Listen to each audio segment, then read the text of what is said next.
Welcome to the Fresh Perspective. This is episode 5, and I'm here with Rosco. Rosco, welcome to the Fresh Perspective. Thanks for having me. Appreciate it. Yeah, man. Appreciate the invite.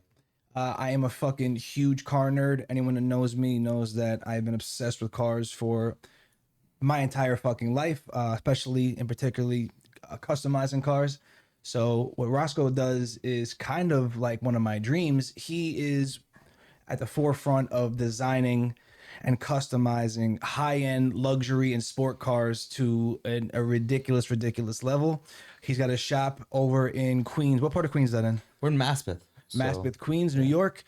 And yeah, welcome to the Fresh Perspective. And then people who don't know you, maybe give a little bit of background about yourself, where you're from, and how you got into the game. Absolutely. I appreciate it. Again, thanks for having me. Appreciate the invite. Thank you so much. So I've been a car geek. Like I've been literally a car enthusiast my entire life. So ever If you're since not I a can huge remember. car guy, you might just want to turn off right now. I know you literally start when you're young and then you see cars, you remember everything. So my younger uncles, they're always into the cool cars, IROC Z's, 300ZX turbos, the whole shit. Tuner cars. Yeah, so always. So that, and like my uncle had, they were 16. One had the Audi 4000, and then one had the 300ZX, a baby blue and turbo. Nissan. Yeah, that's right. And then, but me, I was too young to know when my dad actually had cool cars. How old are you? So I'm 34. Okay, I'm 33. Same Yeah. shit. Yeah. So growing up, I always seen my uncles have the cool shit because that's what I remember. But my dad had some cool shit too that I didn't know of until after the fact, going through pictures, whatever. So my dad is like a low key car guy, like, but he's super low key. But his He like the brothers cool collector shit. What is he like? some weird shit, like this. So I'll kind of give you an idea, and you'll figure out his personality, right? So my father is one of the oldest. My grandfather always had like a luxury car. He got into a Cadillac, and Cadillacs back then were better than a Benz, better than Yeah, that anything was the you could ultimate get. luxury car back Yeah, then. So my grandfather had the Cadillacs, and then my dad used to pick up like Zagatos, Lancia Zagatos. I don't know what that is.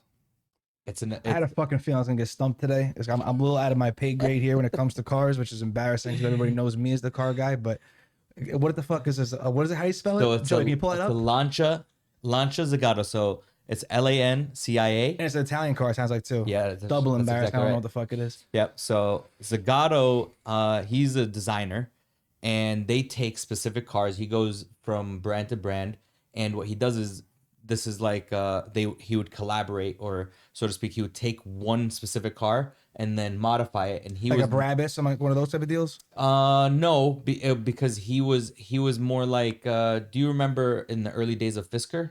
Yeah. Okay. A Karma. Yeah, no, the Karma is when they were actually manufactured. But when Fisker first started, they took a SL500 and then they rebodied it. I didn't know that. Yeah, and then they had a 6 Series and they rebodied it. So that was the original Fiskers, and then Fisker got into Electric cars. electric cars, producing their own car. So originally they used the That's SL. the Zagato right there, Joey. Yeah, that's it. Yeah, that's right. The Lancia Zagato. So it's an Pull that up, big screen. it's an Italian sports car, and they're a little four-cylinder. He didn't have the convertible. Looks like a Beamer almost. Yeah, so it has like it's so. This is a Beamer Alfa Romeo hybrid or something. exactly. So back then, having a small European car was something Americans didn't want. They're like, "What the fuck is this shit?" Like it's a '70s car. What's a '70s car in American muscle cars? Bro, they're fucking twice the size. Yeah. V8. Huge. Big blocks. Yeah. So back then, little four bangers, high revving, they're great for canyon carving. That's a European thing. And then coming to the States, it wasn't popular at all.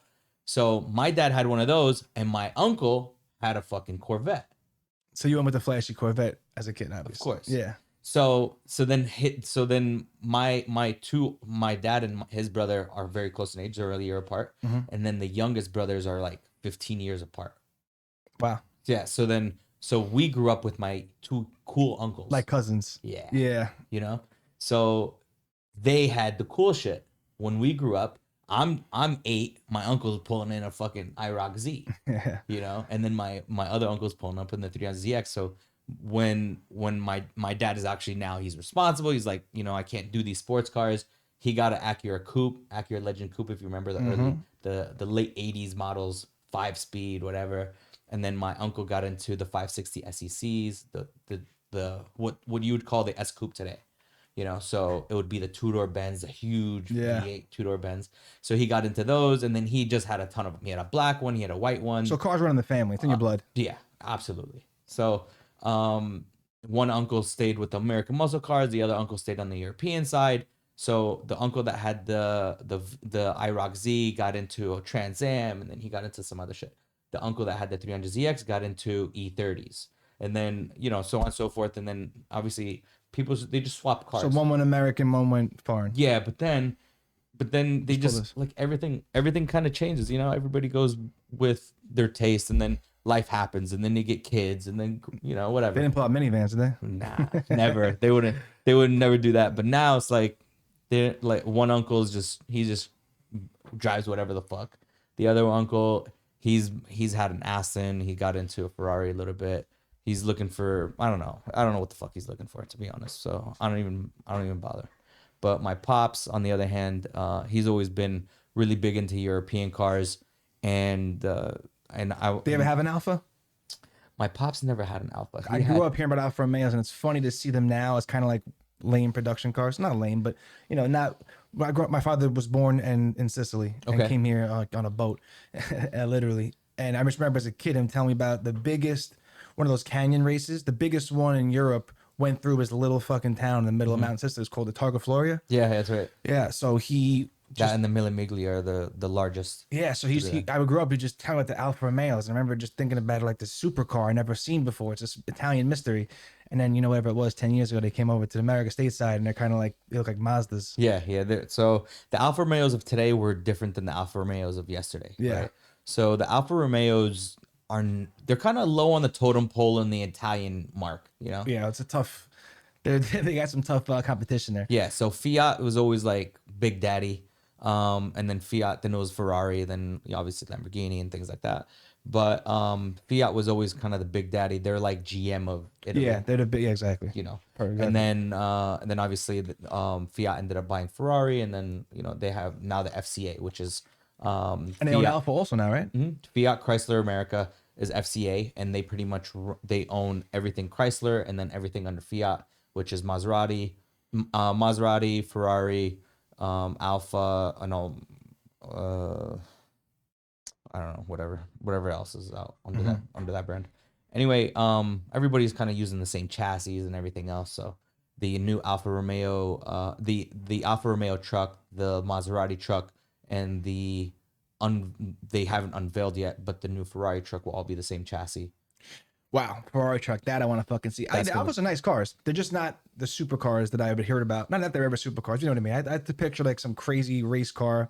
He used to brag about his friend that had the Alfa Romeo drop top. I just remember being like, thinking it was so cool. When they came down, they're just like regular middle of the road cars. So Italian cars, here's the problem with Italian cars. They're beautiful looking. Yeah.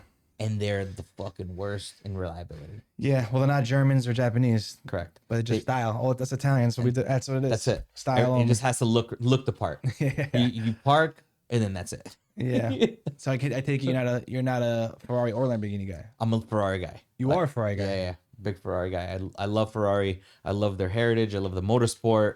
Everything about them. Big fan of Ferrari. Yeah. Okay. Well, we'll get back to that. I didn't mean to take you off track. So that's where your love of cars spawned from. Yeah. How did you go from being the 8-year-old kid idolizing his uncle's IROC Z to being where you are now? So, fast forward, when I got into, I started getting into my teens, 14, 15. My brother got into a Mustang. My other brother got into a Firebird. And then the brother that had the Mustang ended up selling it, got into a CLK 320 when they first came out. He's all over the place, this guy. Yeah. So this is my oldest brother, and him and I are 6 years apart. So, he had bought that CLK. Well, he had bought that Mustang, and then he hooked it up. He got a body kit for it. He had a Okay, so you guys were all tuning right off the bat. This is like, that's what's he's up. 17, and this is 97, like 96. Okay. A little before my time. Yeah, 97, 98. He buys his body kit for it. It's a fucking V6 Mustang, by the way. He buys his body kit for it, gets it installed, looks crazy, loves it, whatever, wrecks it, whatever. Like every other teenager. Yeah. In their first car. So he ends up getting into a CLK 320. And then the first thing he does is he's like, yo, I wanna get the screen. Like, this is 1998. I want to get the screen that I could play TV on. And this is like the internet, like Al Gore just invented the internet. Like we're just, so we're just like, we're trying to, my brother's like, yeah, I need to figure out how I'm gonna play. I want to get TV on this fucking screen. So satellite dish on the back. yeah, we start searching. I'm like, he's 17, 18 at the time. I'm super young, and we're jumping on the internet, and we're searching how do we get TV on the how do we get the TV signal, whatever, to work on these. They did have it. 'Cause I remember my mother's minivan had that. Yeah. And that had to be like late 90s. That's right. So what ended up happening was we found the car forum, and then we jump on the car forum. We start reading different forums. Lo and behold, we have this guy that was in Brooklyn at the time that used to unlock the modules, and then he would give you the antenna. It was pretty much a TV box, and then he put it in the back, and then it would integrate with the factory Mercedes unit. And he was the only one in the whole fucking country that would do it. Of course, you need a guy to do anything. There's always a fucking guy in Brooklyn. Always. That can take care of Russian, it. Brooklyn guy, whatever. We Brighton ended up going Beach. to him. So look what happens. So we ended up putting it on. Everything's cool. Now he's like, yo, I want to put a compressor on my 320 because they have a compressor on these little 4-cylinder Benzes. Now can I get a compressor on my 6-cylinder 320? So again, we jump on the car forums, this and that. So anyway, we couldn't find the compressor on it, but the guy that I was talking about that found we got the TV module from is now Nav TV, if you're familiar. I'm not familiar. So Nav TV is probably one of the largest aftermarket companies now in the country that you buy modules for to do video in motion. So like if you have a Benz, a Rolls Royce, whatever. Oh, to convert the screen to be able to play while you're moving? Correct. Gotcha. Video in motion, unlocking YouTube. I've used them, I'm streaming. sure. Cause I went to Brooklyn for my 7 Series and had a, because they disable it while in motion. Correct. In all those European cars. Yeah, so like BMWs you can unlock with the computer, but Okay, that's what they probably did. everybody else, you need a harness, you need a module, you need this and that. And he's the guy for that. This guy was the guy in the early 2000s that was doing it, and now is the largest in the country, probably in the world. He ended up moving from Brooklyn. He went down to Miami. Super nice guy. We've known him for, like I said, over 20 years. What's his name? Or his company's Nav TV, you said? Nav TV now. Shout out Nav TV. Yeah. So you guys go look him up. He's an awesome guy. So anyway, the reason why I bring that up is because we brought the car forum. I jumped in on the car forums because it was literally just a fucking load Heaven of for a kid information. like that, bro. yeah. Come on. There's no social media at the time. None. There's, all you have is you have magazines. You have magazines, and then you had the car forum. And I would literally, right now, if you go to any car forum and you type in Abushi, that was my handle. You type in Abushi, you'll literally see my name on a login from every car forum. I don't care if it was a Volkswagen, it was a Benz, Mercedes, whatever. So I would literally read all fucking Obsessed. day. Oh my, like everything, bro. Every brand, everything. So I would just read so much information I never had a car. How old are you at this point? I was like, I was probably 14, 15 at the time. Didn't have a driver's license, didn't have nothing. So I think that's a weird thing that now kids miss out on. When you were in an exact same weird little time in history where we kind of like witnessed the technological revolution.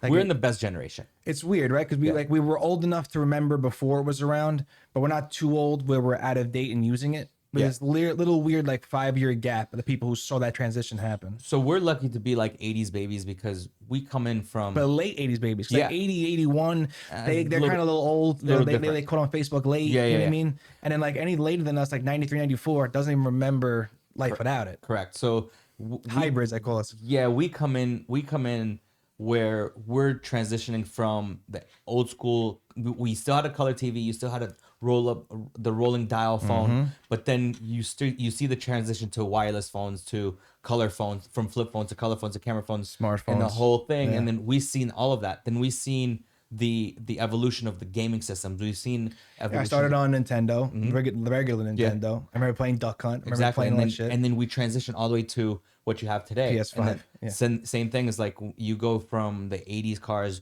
with the pop-up lights to what you see today. We're still lucky to know what stick shift was, learn how to drive stick, and then kind of come into place. So the we're reason in I a brought special that up, spot. the reason why I mentioned that is because I think that, and as I'm anticipating where this is going, but your obsession grew in that environment that could only really grow, in my opinion, in that environment. Kids now have so many distractions. The whole world's in their palm. It's impossible to get that tunnel vision. I remember being a kid and just being obsessed with whatever it was at the time. It was the basketball, it was working out, it was cars, not to your extent, but like you get that, there's nothing else that exists. You're thinking about it 24/7, 365, and it was a lot easier to an extent to do that when you can block out everything else in the world. You're in your basement, or you're in your bedroom, and you're on your computer, and you don't have a million things being streamed in your face all day long. Yeah. Now I feel like kids have a hard time doing that now, and they lose focus easily. Well, here's the thing. I mean, everybody's like, oh, the kids, they have ADD now, and bro, everybody has fucking ADD. Yeah. But the thing is, for us, we come into this generation of, you're hardworking, you got a good work ethic, you're not afraid to go outside, do something with your own hands, Yeah. and then And talk to people, in the eye. exactly, and then you move forward, and you come into this generation of, all they fucking know how to do is TikTok dances, like Yeah. so And seriously socially deficient. Like I have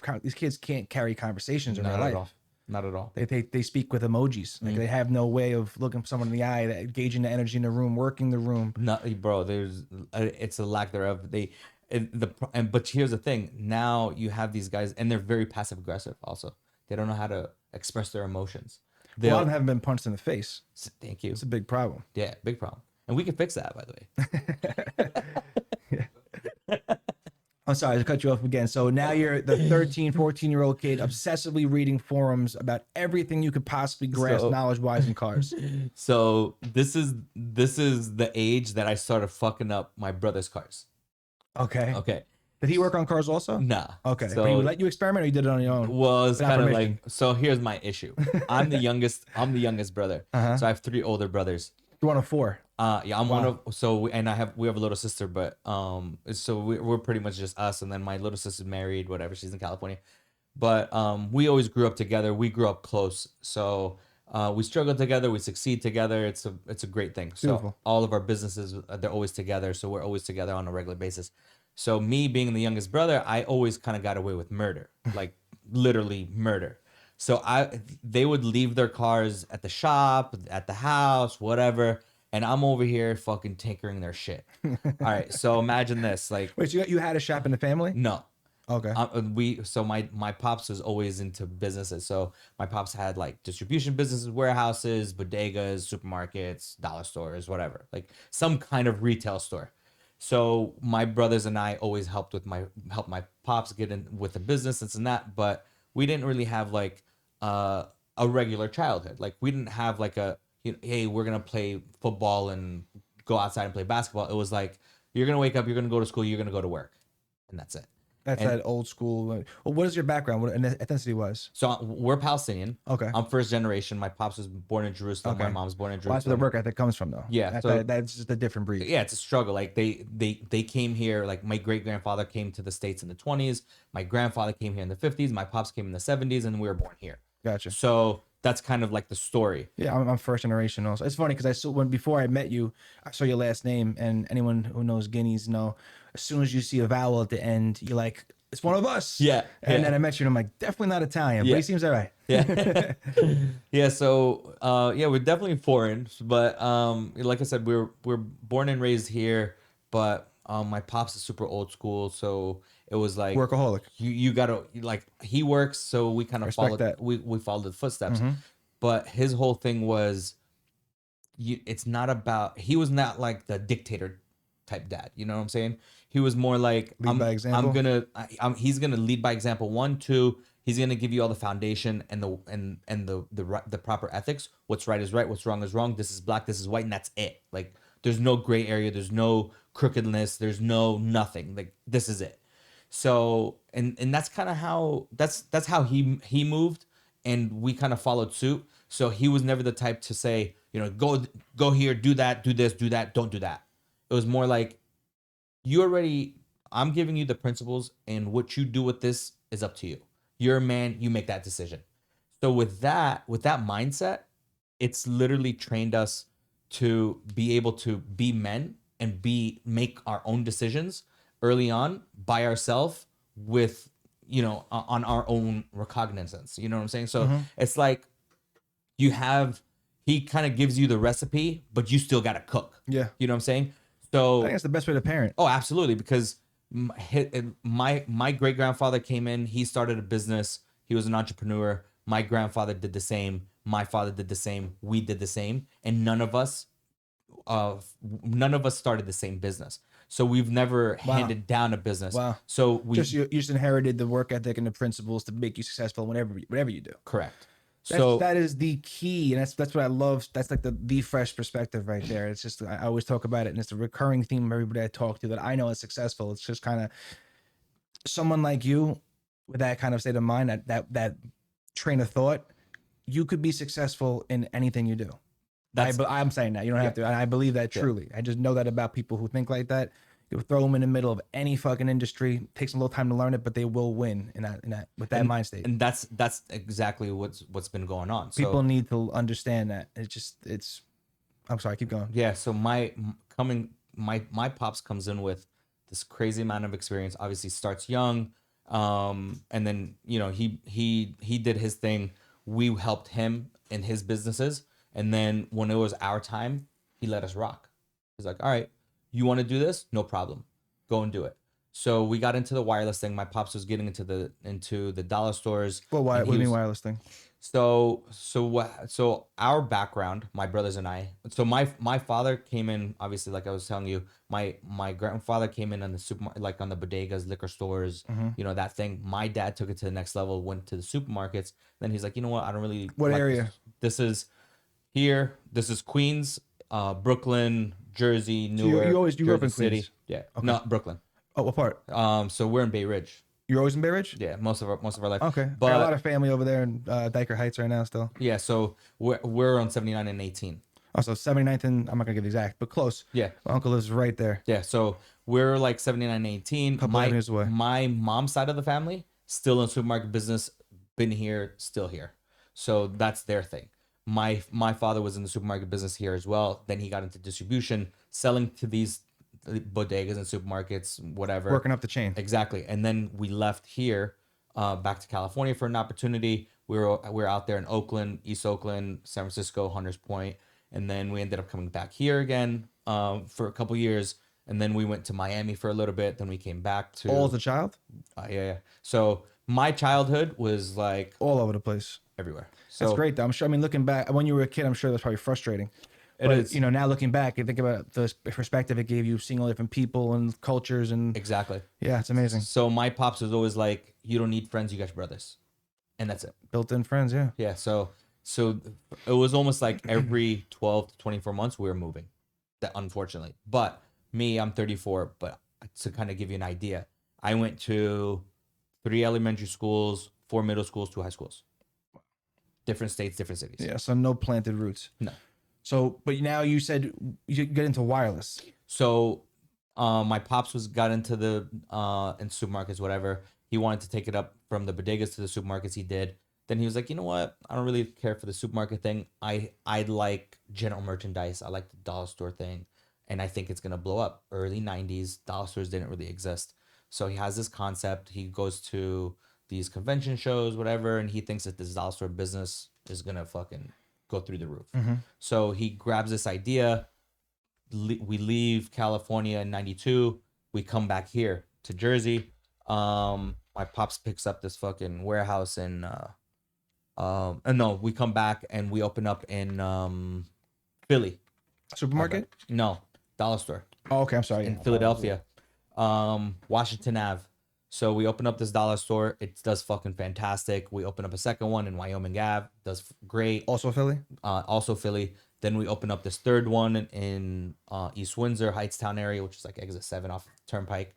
We have these $3 stores. They're fucking crushing it. 9/11 happens. And then they blame the fucking Arabs. Like, this is it. So boycott everything.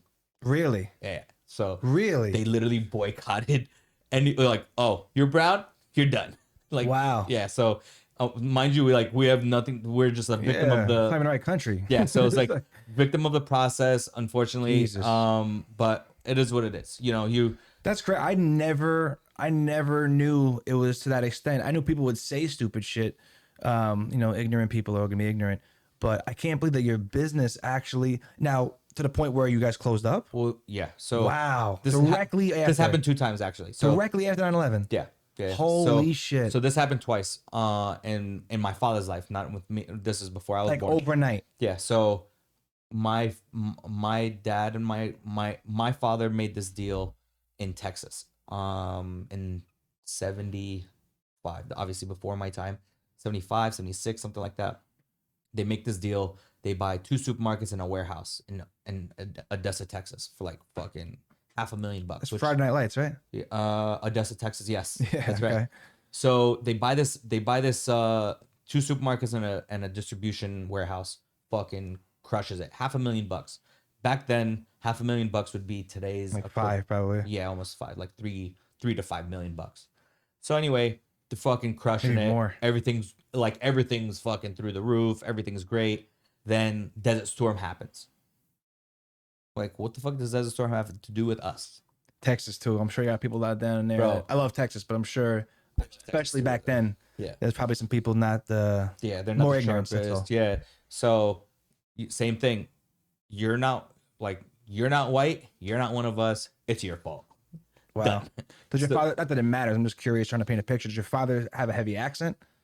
My father, he went to high school and college here. Oh yeah. So it's just literally Fluent. skin color. Yeah. Not That's even. a fucking shame. My dad's lighter than me. I'm Yeah, I was dark. gonna say, I'm dark. I was gonna say, even you're not Yeah. like that particularly dark, and I'm pale as shit right now. But Yeah. summertime, I'm probably darker than you are. Yeah, so like my pops is like super light skin. Like he doesn't even look Spanish. He looks like a white guy, like straight up. So anyway, So how did that like bro, the name? it's not even the name. They usually use names like Star Food or All Star, some whatever, whatever the case may be. But being transparent, you see people, oh, where are you from? Oh, I'm from here. Oh, where are you from? I'm from here. So automatically, Not around here, Yeah. boy. Exactly. So what ended up happening was Unfucking believable. they're out there for 2 years, everything's great, and then Desert Storm happens. And When then was that? ended up- Early this is 90s? 70. No, Oh, I'm Dad, sorry. No. 70s. It was Desert Storm or some other fucking war? I don't know. Joey, Google that. When was that Operation What? Desert Storm? Desert Storm was probably 80s. What was in the 70s? What was 70, 78? Only Desert Storm I know is 79. fucking DJ Clue. Yeah. Fabulous mixtapes back in the day. That's that what were I know about Desert fire. Storm. So I definitely might be mistaken on what war it is. So, but it's something in the 70s. It was like late 70s, 78, 79, right around there. So 79 is when they bankrupt the fucking Texas. So they ended up taking whatever they had and they went back to California, started up fresh again. And then, everything was doing okay. After about 4 or 5 years, they got back on their feet. 90s came. My pops wanted to get out of the supermarket business, so he came back to Jersey, and then did the distribution thing, and then went to Miami, did another supermarket. So he's blown up again through the 90s. Bro, it's 2001 like hits and all over again. So many ups and downs, up and down, and then Like any great entrepreneur, though. yeah. So like my pops is like, it's you fall 7, you get up 8, and that's it. You just keep it moving. You don't and that's it. So it's like, and that's kind of always been our mindset. It doesn't make a difference how many times my grandfather said the same thing, and my father says the same thing. It's like, if you're not trying, like it's better to fail. 100%. It's better to fail 100 times 100%. than to quit. It's like, bro, at least you're trying. Well, the You're crazy doing something. the crazy stat with that with business directly was the average millionaire has 7 streams of income, and I think it was like only 1 of 10 businesses in entrepreneurial life actually works. Yeah. So if you look at it like that, you have 70 businesses to try before you set up. That's what I'm You know saying. I mean? So So, for us, So 9/11 happens. so 9/11 happens, Dollar stores are no longer. they They're not start. shopping with Brown by dollar stores anymore. That's it. Like, so they Crazy. boycotted the stores in Philly. They boycotted the stores in Jersey. The stores eventually just fucking went under. Did they experience any kind of like blatant racism, like physical violence, No, thank vandalism? God. Like, no, they weren't breaking shit. I mean, everybody in our neighborhood in Philly was, but our store didn't because Wow. we're always good in the hood. Like, for the most part, Yeah. we never had any issues. So like everybody on the block got robbed except us. Everybody on the block Super used to get fascinating, the vandalized, psychology behind that. It's like but we us. like you enough to not break your shit, but not enough to shop with you. Yeah, but it comes to, but that's what it came to. Yeah. You know what I'm saying? Because at the end of the day, it's exactly shame. because people don't get it. Like they're always gonna blame something that they don't understand. Well, the craziest thing, I mean, not that any of it's okay and it's all bullshit and ignorance, but like I remember them going into certain like Quick Mart type places and yelling at guys with turbans on. Yeah. I'm like, do you realize that Sikhs and Muslims Two aren't even the completely same different religion? Yeah, two completely different things. Anyways, And then and there's a whole stereotype on that and whatever. So regardless, like there's a billion Muslims, and how many are really bad. yeah, no, we should entertain that conversation. Yeah, exactly. So it's like it's not even it's The it's lowest very hanging very fruit of the minute. ignorance tree. Exactly. So anyway, we move forward from it, and that's what it is, and that's ultimately what it is. When that store was getting boycotted, that business was being boycotted, we had another business brewing, which was the wireless. So Like phones, you mean? Oh, okay. so my brother got in when he was 17. And again, not because that is on the back. That actually sounds racist. But what is it with, as you say, brown people and cell phones? I'm gonna tell you. Okay, So I'm super curious. Oh, it's like a common theme, you would say that today, but I'm gonna tell and you. and ironically, Israelis. Yeah. They both are in that industry. Yeah. So my so kind of flowing in, you have the pagers obviously in the 90s, super popular, whatever. You flow in to the late 90s, you start to get into cell phones. My The brother's big brick phones and shit. exactly my brother's first job, he was 16 at the time, got into computers, and then he got fired, and then not from anything he was doing, but whatever, some bullshit. Anyway, he had another Not from opportunity. being brown again, was it? Nah, it was brown creme. Anyway, so Crap. so anyway, what ended up happening was he ended up going to this pager store at the time, and they were selling pagers, but obviously cell phones are super expensive. You obviously know back then in the 90s, you buy a bag phone, it's fucking 3 bands. Yeah, and then the 4 fucking bands. minutes were like ridiculous. Exactly, it was like 69 cents a minute, 79 cents, some stupid shit. Anyway, long story short, he got into this pager store that was selling refurbished phones on prepaid cards. So what you do is you buy the phone for whatever, $100, $200, and then you buy this prepaid card with $20 worth of minutes, $30 worth of minutes, whatever the case may be. So that was starting to pop off. So my brother was selling the phones to these customers that were walking in, whatever. He started to understand the business, and he's like, you know what? I'm gonna start to look into this. So he looks into where these refurbs are coming from, finds a distributor out in Michigan or wherever, and he reaches out to them, and he tells my pops, he's like, yo, I think I want to invest in this cell phone thing. I think it's gonna be a hit. Like this is what I want to do. And he goes, I saved up, I don't know, like $1,200 or some shit. I don't know how many checks, whatever he had at the time, my brother. So my pop's like, look, if you believe in it, go ahead and do it. So Love that. yeah, so he ended up buying like 500 phones. With $1,200? Yeah, it was like we were buying the phones for nothing. We were buying the phones for, I want to say $15 each. Were they destroyed? You had to fix them? No, I'm gonna tell you how they came. I'm gonna tell you how this whole process worked, right? So there's Joey, Google cell phone stores for sale. No, I'm just kidding. so there was four of us, obviously, right? So my oldest brother, 16 at the time, me, I was like 10.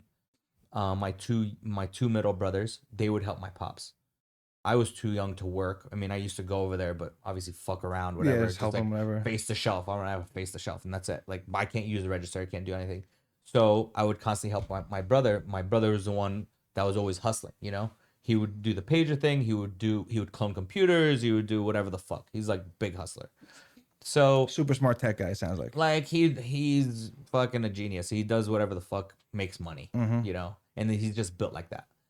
Um, he's like street savvy, book smart, the whole thing. Never went to like he went to college and ended up like quitting. He's like, I don't want this shit. I think I could do better. So, and that was kind of the idea, right? But what ended up happening was he found a distributor. We were able to get the phones for like $15 each. We get these boxes of fucking phones, 25 phones per box. They come to the house and we have to refurbish them. What are like so basically what I would have to do, he's like, here, you clean them, you test them, we put them back in the box when they're good. So we get the phones in bulk. I clean them, I serial like all of them have serial numbers. I write down all the serial numbers, put the battery in it, test it. You know, there's a code that you're supposed to press and it tests the phone to make sure it can make a call out. Once it's good, we put it in we put them back into these boxes and then that was it. So then you would only buy the phone and then you would buy the phone and the battery and then you buy the charger separate. Okay. That's kind of how it worked. So what we did was we would take boxes of 25, throw them in the back of his Hyundai, and we would go store to store, driving store to store in Cleveland The cell phone stores? to the other pager stores. All right, you want to buy So phones? you became basically a wholesaler out of your car. Exactly. Now, when you buy those phones for $15, charges an extra couple bucks, I'm assuming, right? Now you're in total for how much? $20 like bucks. How barely. much they sell for? So we would buy them at 13 to $15 average. We would sell them for double, and then they would sell them for triple. But the problem was it was low volume. We were selling phones to these guys, and they're like, "Oh, I'll take 3 phones. I'll take 5 phones, or I'll take 10 phones." And then his best customer ended up being the guy that he was working for. So he ended up Serving his old plug. correct. So But now, so you're buying them for 15, you're selling them for 30. correct. You're getting boxes of 25, you're making 15, you're making $375 on each box. And how long would it take you to sell a box? So here's the thing. At first, we started with low volume. Like we bought the first batch because it was like a minimum order quantity. You had to buy like whatever, 500 phones, whatever. So it took us a while to move those. It was like almost 2 months to move that. So once word got out that we had the phones, we were moving them, we started serializing them. My brother's like, yo, we can make these boxes complete and we could sell them for $50. So By buying the chargers? complete is my brother went and made some deal with China. They sent us boxes that we would have to fold. And So like an okay, little gotcha. box. Gotcha. And we would Box buy they come in. Yeah. Uh-huh. So a regular box, like a white box, like a little generic white box that we would put together, throw the phone in it, throw the charger, throw the battery, test it, put it in. Now this is a complete phone. We would go to the cell phone stores again. All right, this is a complete phone, $50.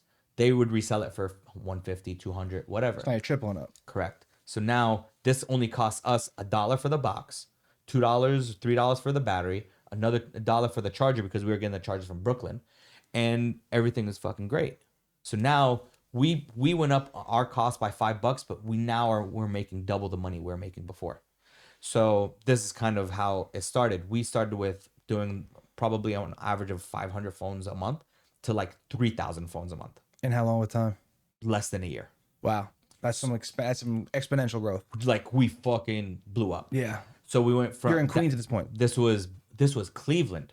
You live there? We ended up living in Cleveland for less than a year because they had a store in Miami. And how old are you at this point? This is me in 8th grade. So Wow. was that 13? 12, 13, yeah. So I moved to So you're going to school during the day and then you're hustling cell phones all night. all day. This is Amazing. it. Like this is the life, right?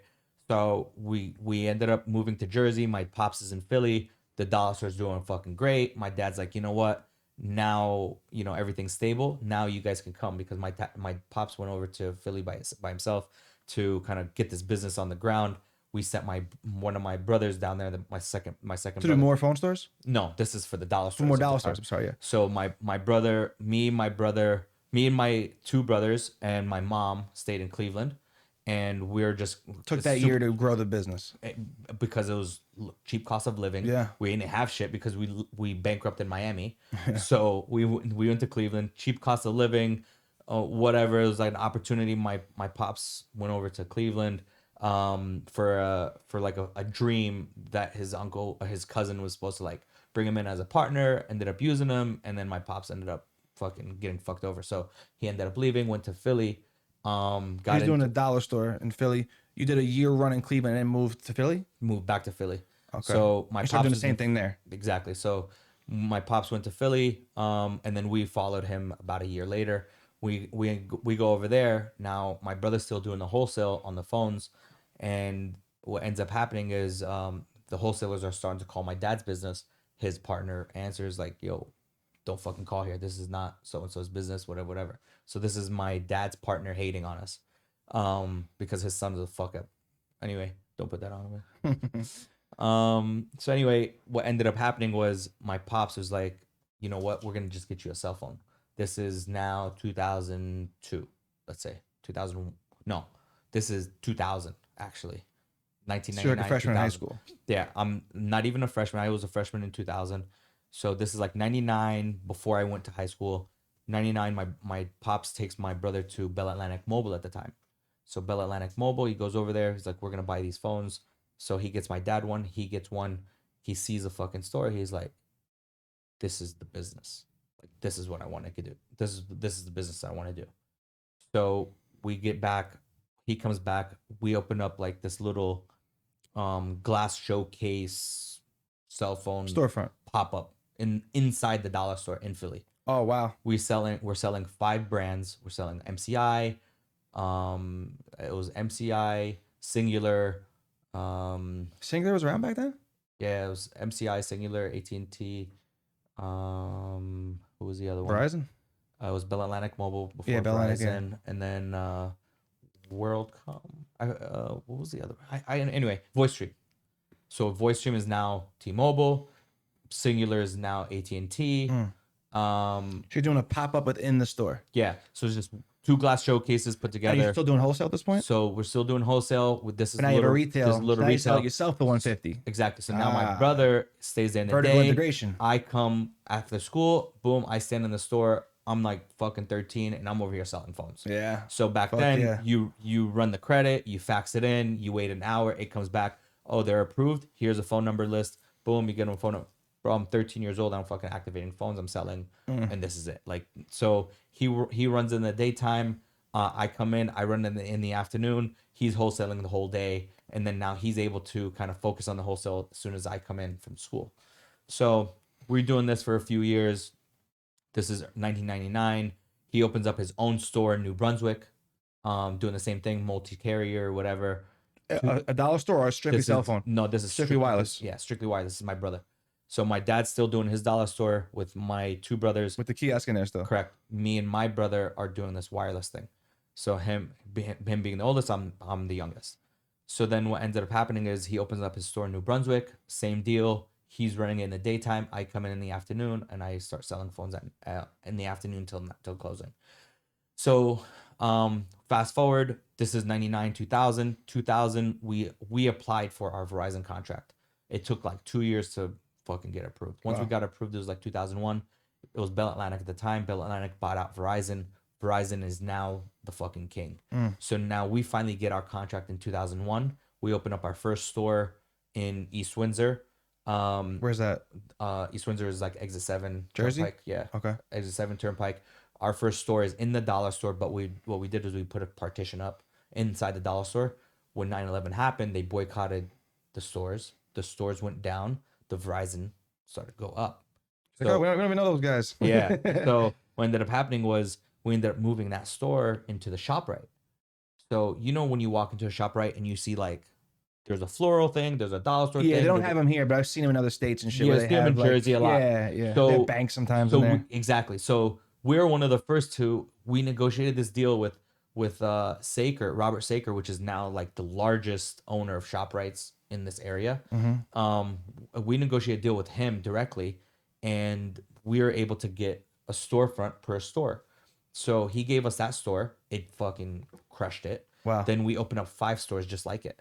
All There, in Jersey. Hamilton, Ewing, Jersey, Park Slope, here in Brooklyn.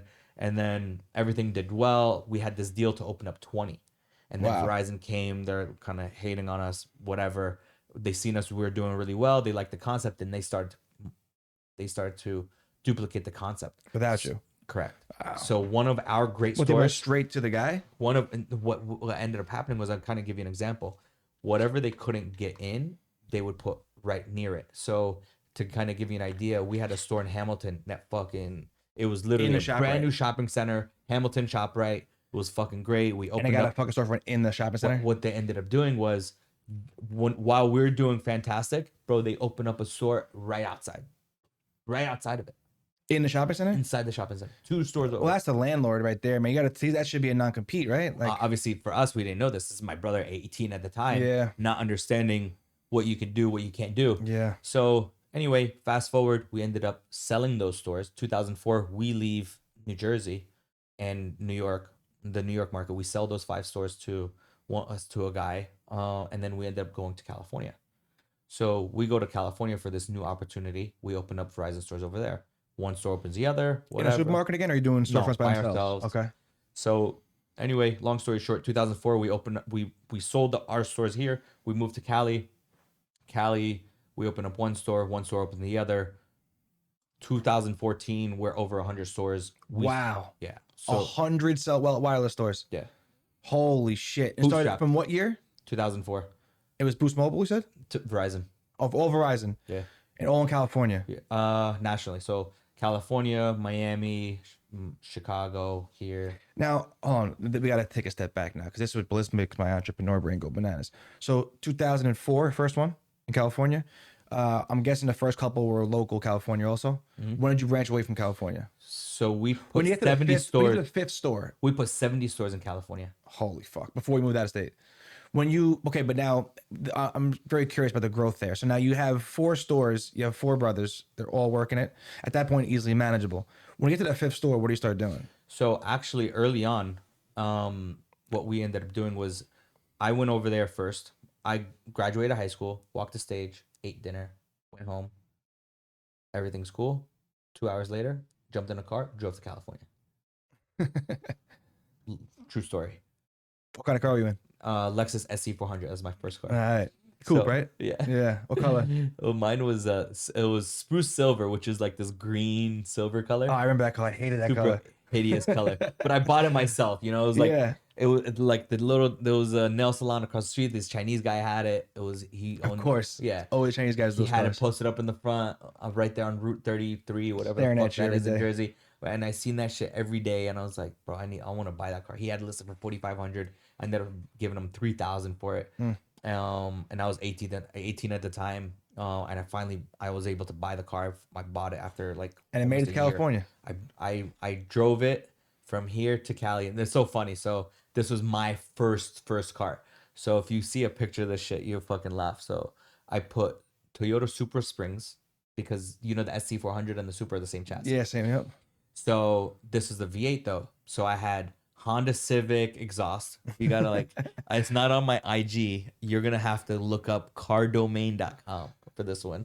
Wow, car domain. I forgot about car domain. man, so- Holy shit. So you're gonna have to If look up. you were a car nerd in the early 2000s, man, this is where you got your idea of how to hook your car up. Yeah. So Wow, car domain. yeah. So you're gonna have to hit cardomain.com, right? All right. So now you're gonna have to, once you get into car domain, try to look up Abushi. Put ABBOUSHI. ABBOUSHI. Car domain. Holy shit. I remember any car I would fantasize about growing up. I'll go to car domain and be like, I like the rims and how it looks on that one, but not the, I like this color and not this one. What he did with the grill, is, and you'd piece it together from everybody in the top page. So it's there, and then if you want all the supercars, you got to go to supercars. Okay, boom, you found it, my guy. All right, Joey. Shout out to Joey over here with the Jamie, research. who we got Joey around here. If anyone else don't know, if you watch Joe Rogan's show, young Jamie, we got young Joey in the building. All right, so if you click on that white SC right there on the top, that was my baby right there. All right, Oh, you so painted it? yeah, so I'm gonna tell you the story with this shit. Painted I don't on know. big screen, Joey. Is that the but do I have previous pictures? This is really small. I can't really see, but if you see it green with the fucking dent in the hood, not in the hood, in the fender. All right, boom, bottom picture. I see it. Oh, there it is. Into that big screen, Joey. Yeah. All right. Wow. Check that out. Awful. All right. Let me tell you what's going on right now. Oh man. If you think this is riced out, so this is me being a car enthusiast, right? So what's with the quarter panel in the back? I'm gonna tell you that too. So anyway, so end up happening is I buy these fucking cars. The car's great, stock. The car's completely stock. Leave it with me, and I'm known to fuck shit up. So this is my brother's, like, this. They already know. All I do is fuck cars up. So I get the car, and what I ended up doing was I find out that I can put super lowering springs on it because there's no aftermarket companies that are supporting these cars whatsoever. So I'm on the car forums, obviously, clublexus.com. Shout out Club Lexus. This is where I met a lot of real car guys, and this is actually where I met Mike Forsyth, if you're familiar. He used to work for Vossen really for a long time. Now he's with ADV1. Shout out to Mike. And then he makes wheels? Do you know Mod to Fame? He designs wheels? No. He's just one of their big marketing guys. Do you know Mod to Fame? Stefan? No. So he's big into the Mopar community. His older brother Derek, probably an American he got car 20s. Guy. Yeah. He was on the car forums too. So I met these guys early on in the early 2000s when I was here, obviously when I was like 18. And then fast forward, they come to my grand opening, we start talking, and then we find out that we've met before 15 years ago, 18 years ago, whatever, in the car scene here, me leaving and coming back. And you were always doing like car meetups and stuff like that? Yeah, since I was when the moment that I was able to get a car, I jumped into it. So it's funny. I mean, Joey got anyone you see these cars here, and I'm sure at some point we'll be getting to what his cars look like now, and you'll realize why I'm laughing. So there's your Civic exhaust. So I'm gonna show you my Civic exhaust right here. So I got two Civic exhausts. Probably sound like a V8. But you know what? The shit sounded so fucking good. It was a V8. So I went to the hobby shop. I'm gonna show you this. I'm gonna give you some step-by-step. Wow.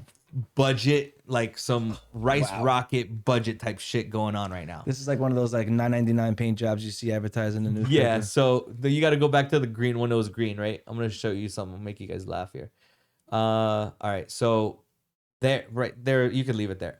So this particular car, I bought it with the dent in the fender. I think I'm at 3,000. Yeah, so I get the car. I'm on the car forums. They're like, oh, you can use to lower the car. You could get super springs and buy super springs and install them. Oh, so 5x114. Oh, I know a car that's 5x114. They're Lexus GS300. So I get some Lexus GS300 wheels. I throw them on their 16s. I'm like, kind of small. Boom, I make a deal. I get some 350Z wheels. That's what you see on my car. 350. Those are 350Z wheels. Wow, 18s, they are, baby. You better talk to me nice. Oh man. So I get the 300. I get the 350Z wheels. Right. So now I'm lowered, and I got 350Z wheels, and I got Honda Civic exhaust. What's up? So then you go to the back, and I'm so proud of the fucking back of the car. Joe, you go to the back there, right there. I go to the hobby shop. You get some transparent paint. If you remember these Lexuses, they have the fucking ugly orange top line, and then you got the red, so it was really hideous. What, the taillights? Yeah. So what I did was I went to the hobby shop, and I got some red transparent paint that they use for painting like the model cars. And I painted my taillights all red. And it worked? Yeah. And you see through them, the whole shit. It looks fucking great. Like, wow, smart. Look at that, fucking beauty. Go to the picture when it's white. I want to see the finished product. So what ended up happening was I get into this fucking accident in Jersey somewhere.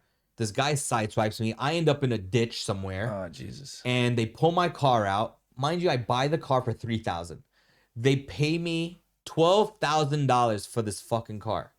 But they let me keep it because I think they must have felt sorry for me. So they gave me $12,000 for the fucking car. And I'm like, you know what? I'm going to hook this car up. When I drove it to California, the first thing I did was I went and I painted it. And then I got this Vertex body kit. If anybody knows JDM cars. Yeah, I remember those. Vertex. Yeah. So I get this Vertex body kit and I throw that on. And now I upgrade my wheels from the 18-inch 350Z wheels to these 20-inch Beanos, which is these the 5-spoke wheels. And then I redo my interior to tan and white. And then I have my Club Lexus fucking badge and the whole thing. So boom, right there. Now it's looking like something. You know. Now it's looking like Tokyo Nights up in this bitch. Yeah, you know what I'm saying? Like now I'm ready. I'm ready for Fast and Furious. Yeah. Mind you, like this is after Fast and Furious, but this is not. So you were super. That movie had to inspire you, right? Oh, I absolutely. remember leaving that fucking thing and being like, "That's it. I'm getting the Civic. That's I'm it. lowering it. Green underglow. It's a wrap." See, like I wanted to get into a 3 Series. Then I was like, nah. That was I my first car, 3 Series. You know, I wanted to get in a 3 Series. I wanted to get something cool. What do I end up with this fucking car? So I'm like, whatever. Car doesn't do burnouts, doesn't do nothing. It just sounds great. It so looks cool. I was really happy about it, and I was really proud. And I even Was it fast? No, not really. Not even for back then. Hell no. I mean, they're V8 cruisers. You'd get Was it heavy? Yeah, you know. It's a problem. But I was very proud. Like it ended up on Car Domain, bro. Look at that. So then you'll see a couple other my other cars, my 3 Series, my Q45. So I kind of went through different phases of different cars. So obviously the car forums is the reason why I'm so knowledgeable in the cars. But this is what ended up. This is the moment that I knew that I didn't know enough about cars is when we get to California. We go to my uncle's house. Those pictures are in front of my uncle's house, one of my uncle's houses, and one of my cousins pulls up in this 98 Camaro SS. Okay. He has it, and then his other cousin Those pulled big up. hoods. I remember those. Yeah. So it was a sick looking one. He had the SLP spoiler on it. He had the hood scoop. He had the sick wheels, the whole shit. I mean, he had the whole thing going.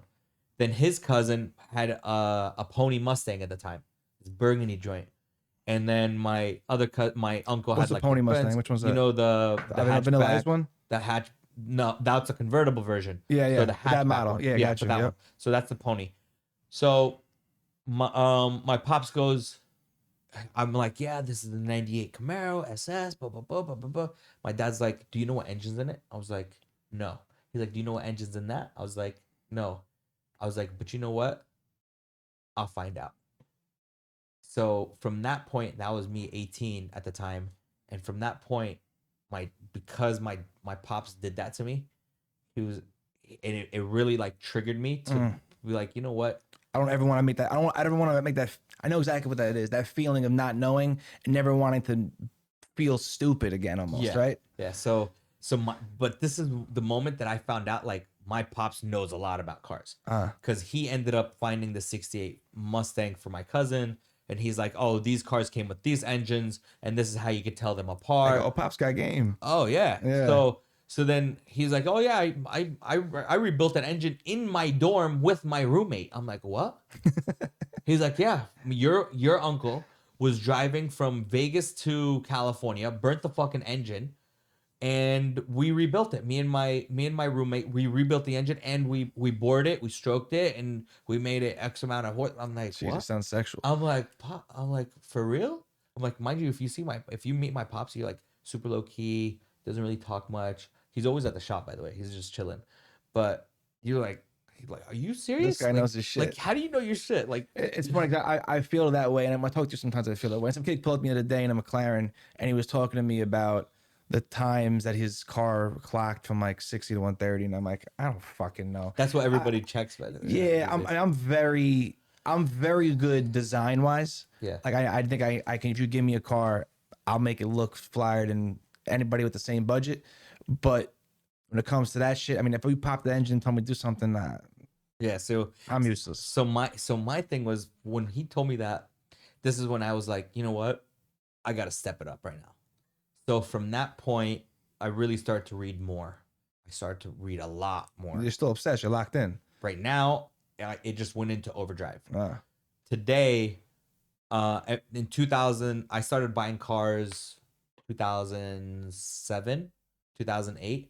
Bought a 66 Continental. Second one was a 69 Mustang. Wait, at what point so the cell phone started in 04, I'm guessing you started making money right away. No, not right away. So 2004, we opened up our first store.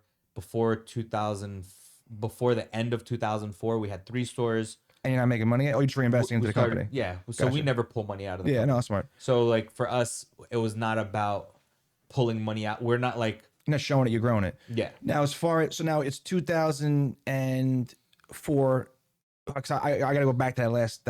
I took you on a detour again. I apologize, but so from getting to 1 to 70 stores in California, what the fuck? So you have four brothers, like I said, because this is something that I think a lot of people need to learn. Myself, I'm curious. When you're an entrepreneur, the hardest thing to do, like anyone, Is not expanding anybody, that business. yeah, scaling, right? So anybody can, not anybody, but almost anybody can make enough money to, live a normal life. But most people don't want that, myself included, and obviously you're in that same category. When you have one cell phone store, I'm sure you can do well. Even with the four cell phone stores, I'm sure you guys could have had a perfectly well life, roof over your head, things that you wanted.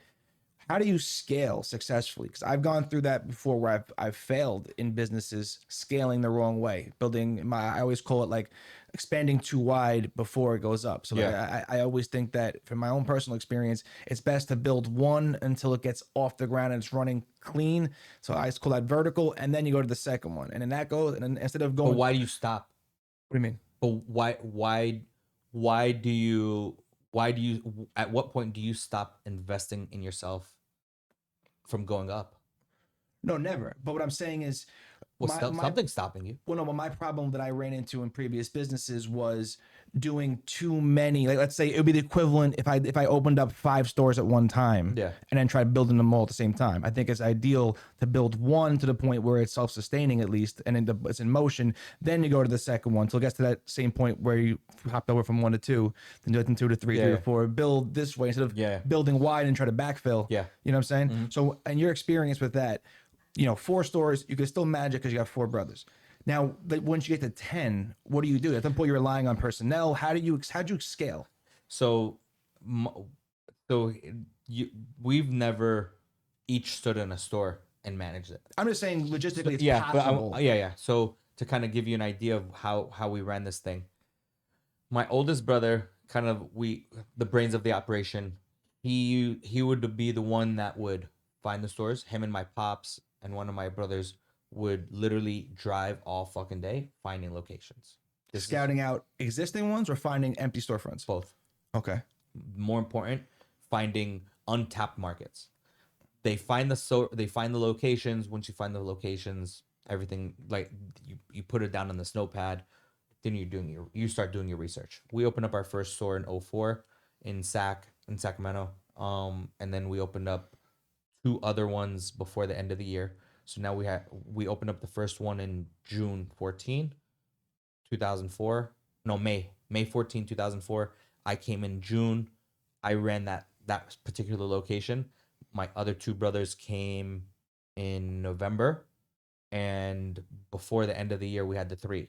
2005 hits, we open up another 3 locations. Now we end that year with like 7 or 8 stores. So 05, you have 8. What we started doing was we started grooming managers, shift leaders, not even managers at the time.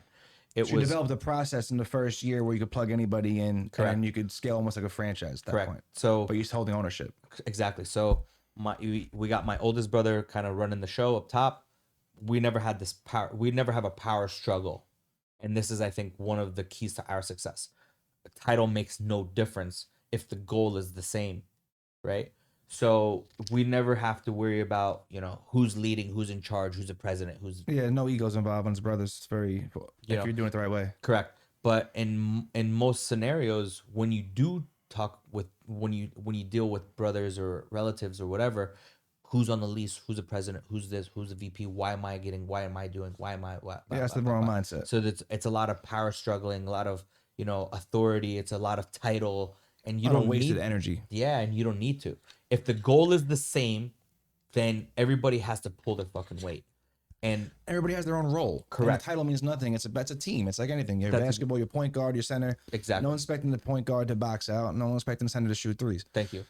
So what ended up happening was it was me and my other brother, that we're the 2 youngest. We were kind of on the floor. My second brother kind of handled the financing, booking, whatever. My oldest brother handled all the paperwork, and then location finding. My pops kind of assisted on the back end with my oldest brother as like an advisor type of thing. We start to grow the business. Me and my brother would groom the team. We're grooming the team where we're building the most aggressive salespeople we possibly can to run these stores. Their competition is us. You beat us, you manage the store. We're growing this business. You start kicking ass, I'm gonna give you your own store. Boom, we pop them into a store. Wow. You grow your own team. So now we are building a team of checks and balances. This guy's checking this And incentivized. Correct. Yeah, I mean that's the. I mean everybody now when they talk about like all these ideas when socialism and all this shit, it's like, do you realize once the profit incentive is gone, nothing gets done? So no matter what, your employees are they're your partners, whether you like it or not. Yeah. You know. I So never thought about that. That's an interesting way to put it. but I like no that. matter what, because they're taking a percentage of your profit regardless. Yeah. Whether you like it or not. And But- it represent your business. But how you present it, Interesting. I like that. you know what I'm saying? Yeah. Because no matter what, in any So business, would you give them partnership in the stores? not even on paper, but technically, what you do is you incentivize it based on volume of Performance, sales yeah. or bonuses or whatever, and then what you do is it's just like how a car dealership works. A GSM gets paid on sales, GM gets paid on everything. Same deal. What we were doing. You could be a part-time sales rep. You need to hit a minimum quota of 30 boxes. I don't care if you work 20 hours, but if in your 20 hours you can hit over 30 boxes, you're gonna get paid your commission.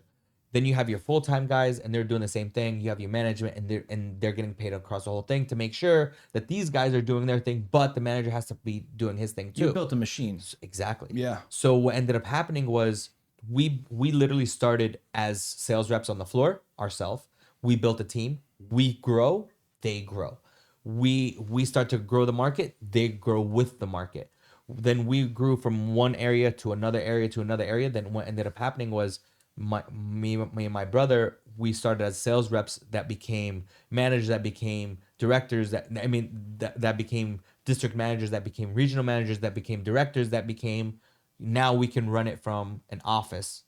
And now we've already layered this business with 5 layers of management, from the sales rep to a shift lead to a manager to assistant manager to a manager to a district manager to a This regional is manager. all still in your corporation, not to Verizon.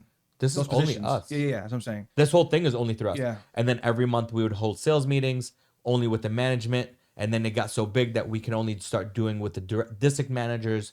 And then we would have our DMs making their own meetings with their managers. And then we started having Just meetings. delegating down. Correct. And then we have this trickle down effect, but you also have accountability. I was about to say accountability. Well, I feel like it's not easy, but it's easier in that business because I feel like the milestones are so clear. Correct. But now what happens is because you're adding so many layers, your profit starts to shrink because now you used to have guys that at the time you could pay 12, 15 bucks an hour.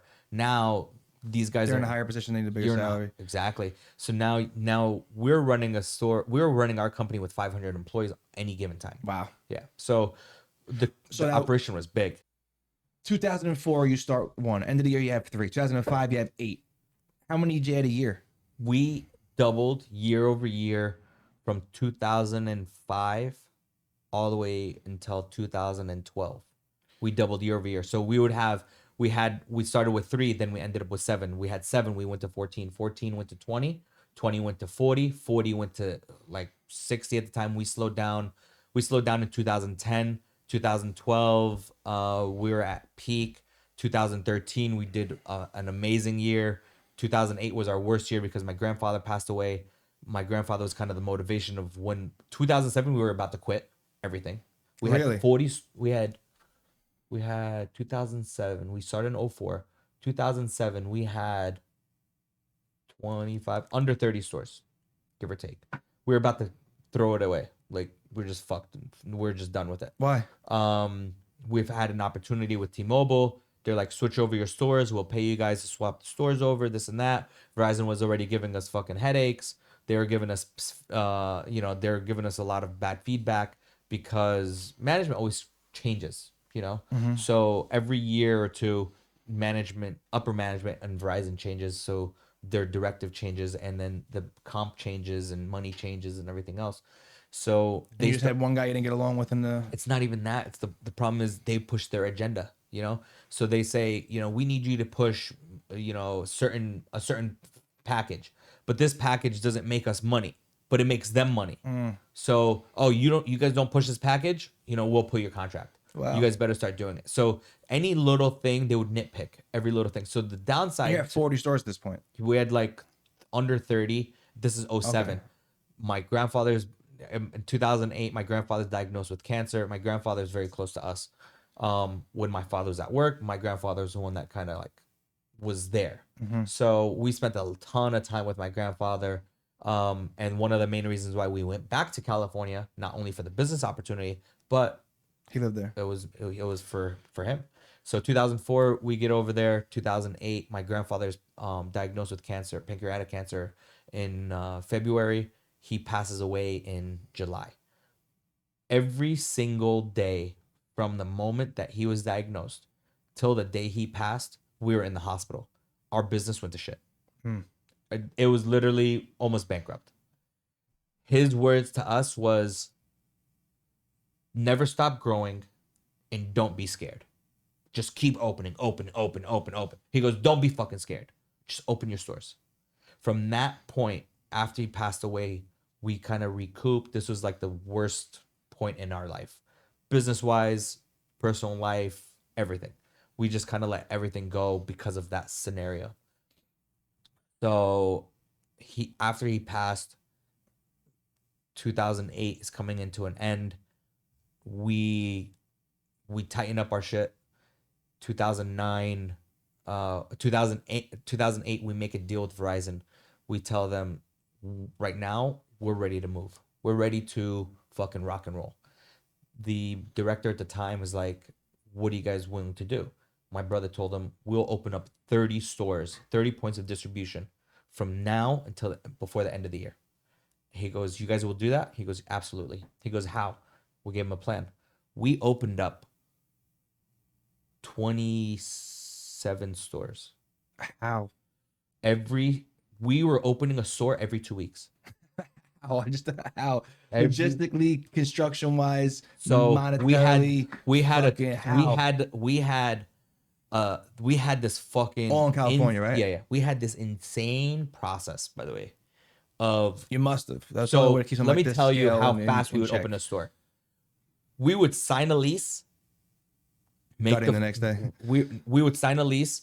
We would have fixtures already being made. We made a deal with, instead of going through Verizon, which had their own fixtures. They probably upsell and shit. Yeah, so my brother went down. We all went down to LA. We met with the cabinet maker. We had him design our own fixtures. He made our own interior store fixtures. And that was part of the deal you negotiated with Verizon. Listen, we'll open a store, but we got to do our own thing. It's gonna be our own thing. So we ended up having them make us a bulk of interior.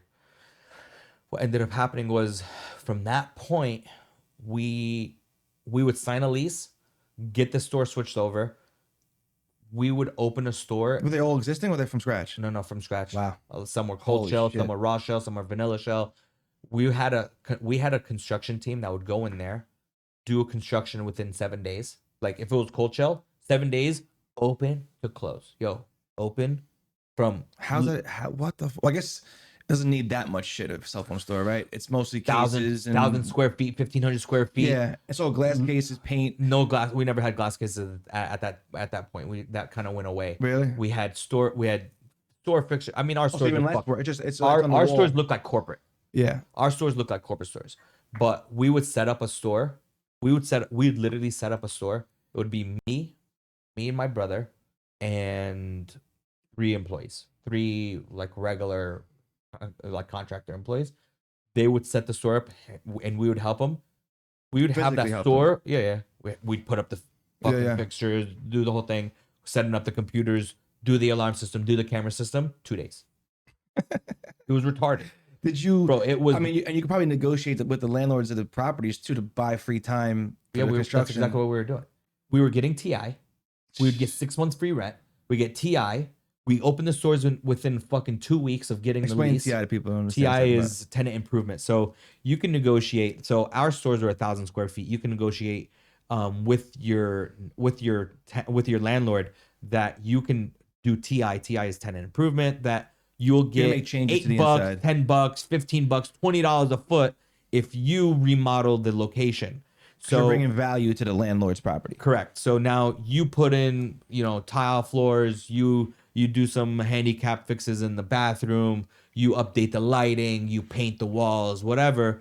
They'll give you $8 to $10 a foot, which still is a little bit cheaper than what a contractor would charge you or charge them to do finish work. So for them, it's like this tenant is gonna do it, and then when he leaves, he can't take the tile with him. Yeah. So they pay you for it. It's no So brainer for the landlord because they're getting their property enhanced. Correct. And they still have you in the lease, so you can't just like leave the next day anyway. I can take the money and run. Exactly. It's a win-win. So what you do is you can negotiate the TI, and then you can negotiate free rent. So we would negotiate like 6 months free rent. You'll be up and running in fucking 2 weeks. Yeah. And now you have 6 months of profit. You get TI up front. The TI ends up paying for the fixtures that we put into the stores. Bro, That's it beautiful was a formula great right there. That's situation. beautiful. So we literally opened up store after store, and the funnest part about growing that business was growing the business. And that was literally it. The wireless business itself sucked. Like, it was very draining. Like, it was great early on because there's satisfactions in true sales, person to person But selling. after a while, I'm sure it gets monotonous. Yeah, because what ends up happening is they started decreasing the amount of commission. The cost of goods was going up. iPhones are coming out. People only want certain things. Then online starts to get introduced. Fast forward 2014, we had a fucking banging year, and You're at 70 stores at that point. this is about 70 stores. We come in. Still all in California. Yeah, this is mostly in California, Nevada. We had stores in Chicago, like southern and central Illinois, and we couple here sprinkled into the north side, which is like Chicago, whatever, but mostly down south, Decatur, Springfield, whatever. So anyway, what we did was in California, we set ourselves up in a way where we took all of the A locations. A location means it's a prime time spot. Okay, that's like there's a Walmart center, there's a supermarket, shopping center wise, and then there's you. You're paying premium rent, whatever, but you have a location here, and you have exclusivity. So we made sure we had exclusivity. No other fucking cell phone store can come into that shopping center if we're in there. Well, now see, what happened there was you learn from getting burnt when you guys were young, and that's it. Like every failure, everything that you learn in business comes from a hard lesson, right? You fucking lost money, you lost out, but what happens is never a loss, always a lesson, right? Now, next time you go into it, you're prepared. That clause is in the contract, and that's the beautiful thing about business, and that's why when you're successful, like you have been, you make those adjustments and you carry them forward. And these little pieces of wisdom you'll pick up here save you a lot of heartache. Yeah. So we ended up using that. We had exclusivity in every shopping center that they would allow us in. From there, we were the gateway. There were some cities in California that were so small but so populated that we would put 2 and 3 stores in the city just to lock out any competition to come in. What did it work on a radius base with the Verizon? Population, radius base, traffic pattern. But it would say like, okay, 1 mile radius was like the rule of thumb. Like nobody could be within 1 mile. I would have thought more than that. But no, Verizon obviously it can only be Verizon, right? But then, depending on where you are, it could be less, it could be more. The formula to paste obviously it was in a suburb or it's in Manhattan, it changes the radius. Correct. Makes sense. So, but there's areas like there's a little town called Merced, in California. Population itself is 20,000, no big deal. But Merced is a hub for 100,000 people within 20-mile radius. So why is that? That's just how California is built. You have a bunch of rural towns in the area, but one main town will have a mall and shopping center. Okay, yeah, But you're familiar with Sacramento, like over there, like Roseville. Yeah. Okay, yeah. So I lived next to Roseville when I was there. Rockland. Yeah. So Granite Bay is where I used to live. Granite Bay, I love that. Los Lagos. Yeah, that's where I lived. Did you? Yeah. Man, shout out I got some people out there in that whole area. I love Rockland, So if you Roseville. know Actually, that no, area, then you have to know the cannabis industry. Is that what it is? Is that why? no, that's not why I know it. But Okay. I have friends out there. I Okay. have one of my best friends from California lives in. Currently, I'm not sure if he might actually be in Granite. Or he's from Loomis. Yeah. I met him. He was living in Roseville, Yeah. and Same area. yeah, I'm not sure where he's Lincoln, now, but Loomis. in that area Yeah. somewhere. It's beautiful over there. And actually, in the last 5, 6, 7 years, Roseville in particular has been one of the fastest growing Yeah. suburbs in the country. That's right. It's, Yeah. I was looking at properties there in 2014, and they were going for it's doubles. Yeah. Like legitimately doubles. Our fourth store was in Roseville. I love that area. I So love that. if That you're mall? familiar, you know where the mall was. Yeah. It's we're on that same strip as where the mall was. And then if you've seen where like the Target how long is, ago were you there? I left Sacramento, Sacramento area last in 2017, Okay. 2016. Do you know Four Sisters Cafe? Yeah, My favorite breakfast yeah, yeah. spot. It's right there on. Fucking love that place. It's closed down because of Corona. Is it? Like for good, I think. They got two of them. I think it's gone forever. No way. Yeah, I went there. I used to go over So there I was all the visiting my time. boy. Shout out Bugby. What up, Connor? Oh, you know Bugby? You know Bugby? No way. How the fuck you know Bugby? Yeah. So he's really close with Bugby's my dog. no way. Yeah. That's funny. Man. So we met before. He knows my boy that owns the Beach Hut Delis down Okay. there. And then he's familiar. So he knows I forgot his fucking name. Damn. He's gonna get pissed when he finds out I forgot his fucking name. Music It's been business so guy or no? long, bro. Huh? Music business guy or no? No. Yeah, No. Connor's my fucking dog. So I stayed at his house I don't know, a month ago. Oh, no way. And his new crib, he has a baby, beautiful, Oh, yeah. beautiful Congrats baby on girl. that, man. Yeah, Yeah. and his girl, we hung out there with them. We went, we took his razor out, like Yeah. the 4-wheel that they thing, and went ripping through these fucking trails. And I went to get breakfast because my favorite spot. I was telling my girl about it. I'm like, wait till we go, we get this omelet, the pancakes, they are Their fire. pancakes are the best. And we roll up and it was closed. And it was like a Tuesday afternoon. I'm like, what the fuck? And I go in the front of the sign and Bro, that place was like this every fucking yo, day. packed out. Every I used day. to pay off the lady at the front Yeah. to get in. And I get to I call and it's the answering machine and it says, sorry, we're closed down for, the pandemic. We'll be back open in June. Mind you, this was November. Yeah. So I'm like, oh, was fuck. shocked, yeah. It's done. I Yeah. can't believe it. Yeah, so Sacramento, unfortunately, is still a small town, and it It's runs. growing. It's booming, though. Now it's booming. But Have you been to the downtown area by the stadium yet, where the Kings play? Yeah, they put so- that whole new outside area. So It's my- unbelievable. Looks my- like it's nicer than my place in New York. yeah, so my warehouse is right there.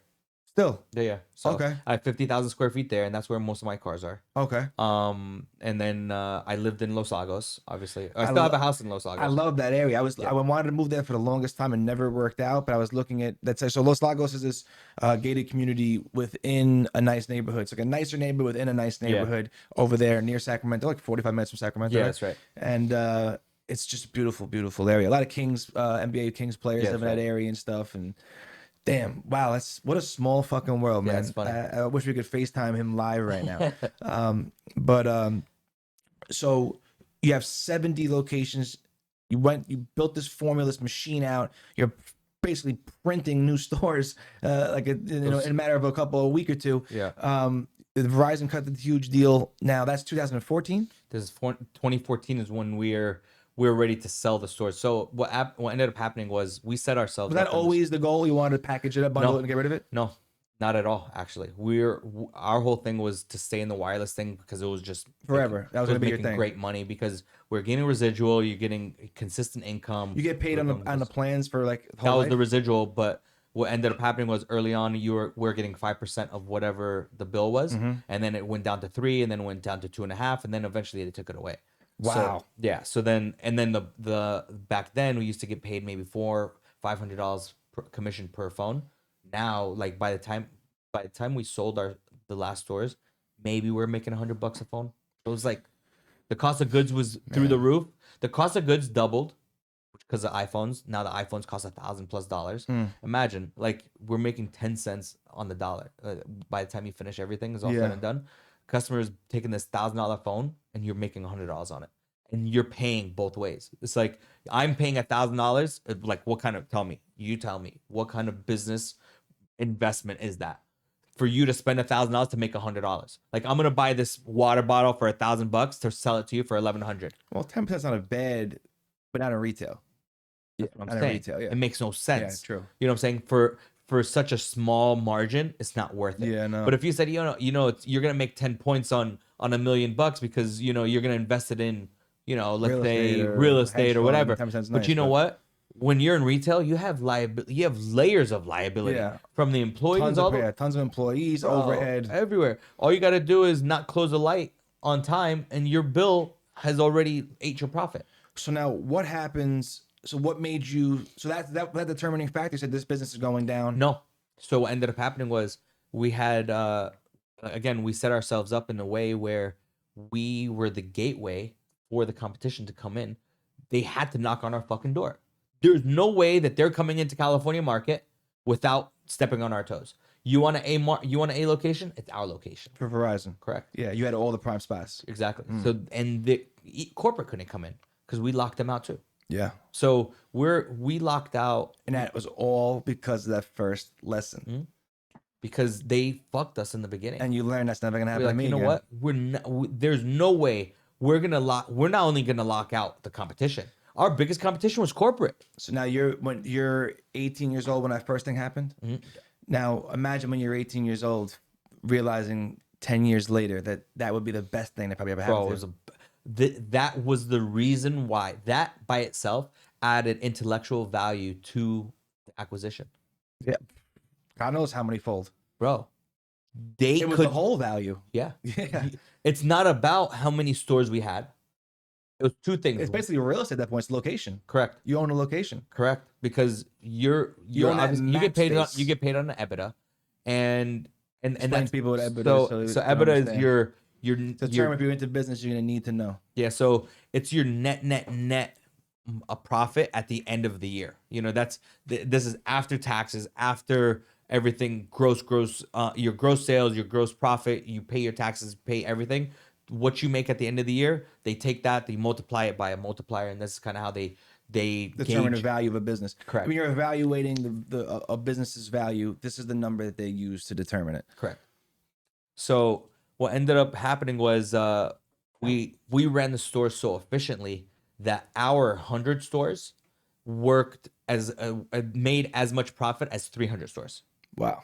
Because of that machine you built. Yeah. And we're efficient. Yeah. We had employees clocking in and clocking out on at scale. That is the most important thing, is efficiency, right? Because small mistakes on one store is not a big deal. Multiply that by, you said you had 70 at that point? At that point. Yeah. So you multiply a small mistake times 70, huge mistake. And the same thing on the opposite side, a small little savings or extra profit multiplied by 70 is huge. That's exactly what was happening. So if we close the light, make sure you close the lights before you leave. Make sure you turn the AC off an hour before you close, but an hour after you open. Saves money. If it's slow in the afternoon, 2 hours times 70 stores bro, every day. If you saved $5 per day and then you made an extra $10 a day in profit somehow, some way, you're up $15 per location times 70 per day. Yeah. So everything's based on volume at that point, and every dollar you spend, you save is is just extra profit for you. So we incentivize everything. Whether it was on a commission level, on a small level, to the managers each store to store. But we had this point of sale system that would literally tell you what was the most profitable hour of the day per location. And then you put data. Data. That's the best, bro. Numbers never lie. People lie, men lie, women lie, numbers don't. That's right. That's a fact. Yeah. And nothing is better than. I can just see you sitting there like looking at your spreadsheets. That's all I was doing. That's all I was doing. Like when you're a sales guy, you literally, because you start from the bottom, when you come up, you're trained to look for the why is this motherfucker not telling him about screen protectors? I want to know. Yeah, why isn't he selling them the outer case? Come on. Exactly, the outer box, exactly. So like when you start, because of that, they can't tell you, oh, this is too hard. No. I've been there. I've done this job before. And this is, you know what I used to do? I would go to the fucking location. Watch me outsell all you motherfuckers today. That's right. You outsell me. Yeah. You get to keep your job today. You know, I like that. That's funny. So, but we're always very hands-on in our business. So we ended up made this deal with this guy that it was not a guy, it was a company. They came out. It was pretty much our biggest competition nationally. He came to our door. He was like, want to come into California? Do you guys want to partner up? No. Do you guys want to merge? No. Do you guys want us to buy you out? What's the offer? We went back and forth for like probably 8 months, negotiating back and forth. We finally come to an agreement. We do really, really well. We acquire the stores. We sign a non-compete. We sell the stores to them, whatever.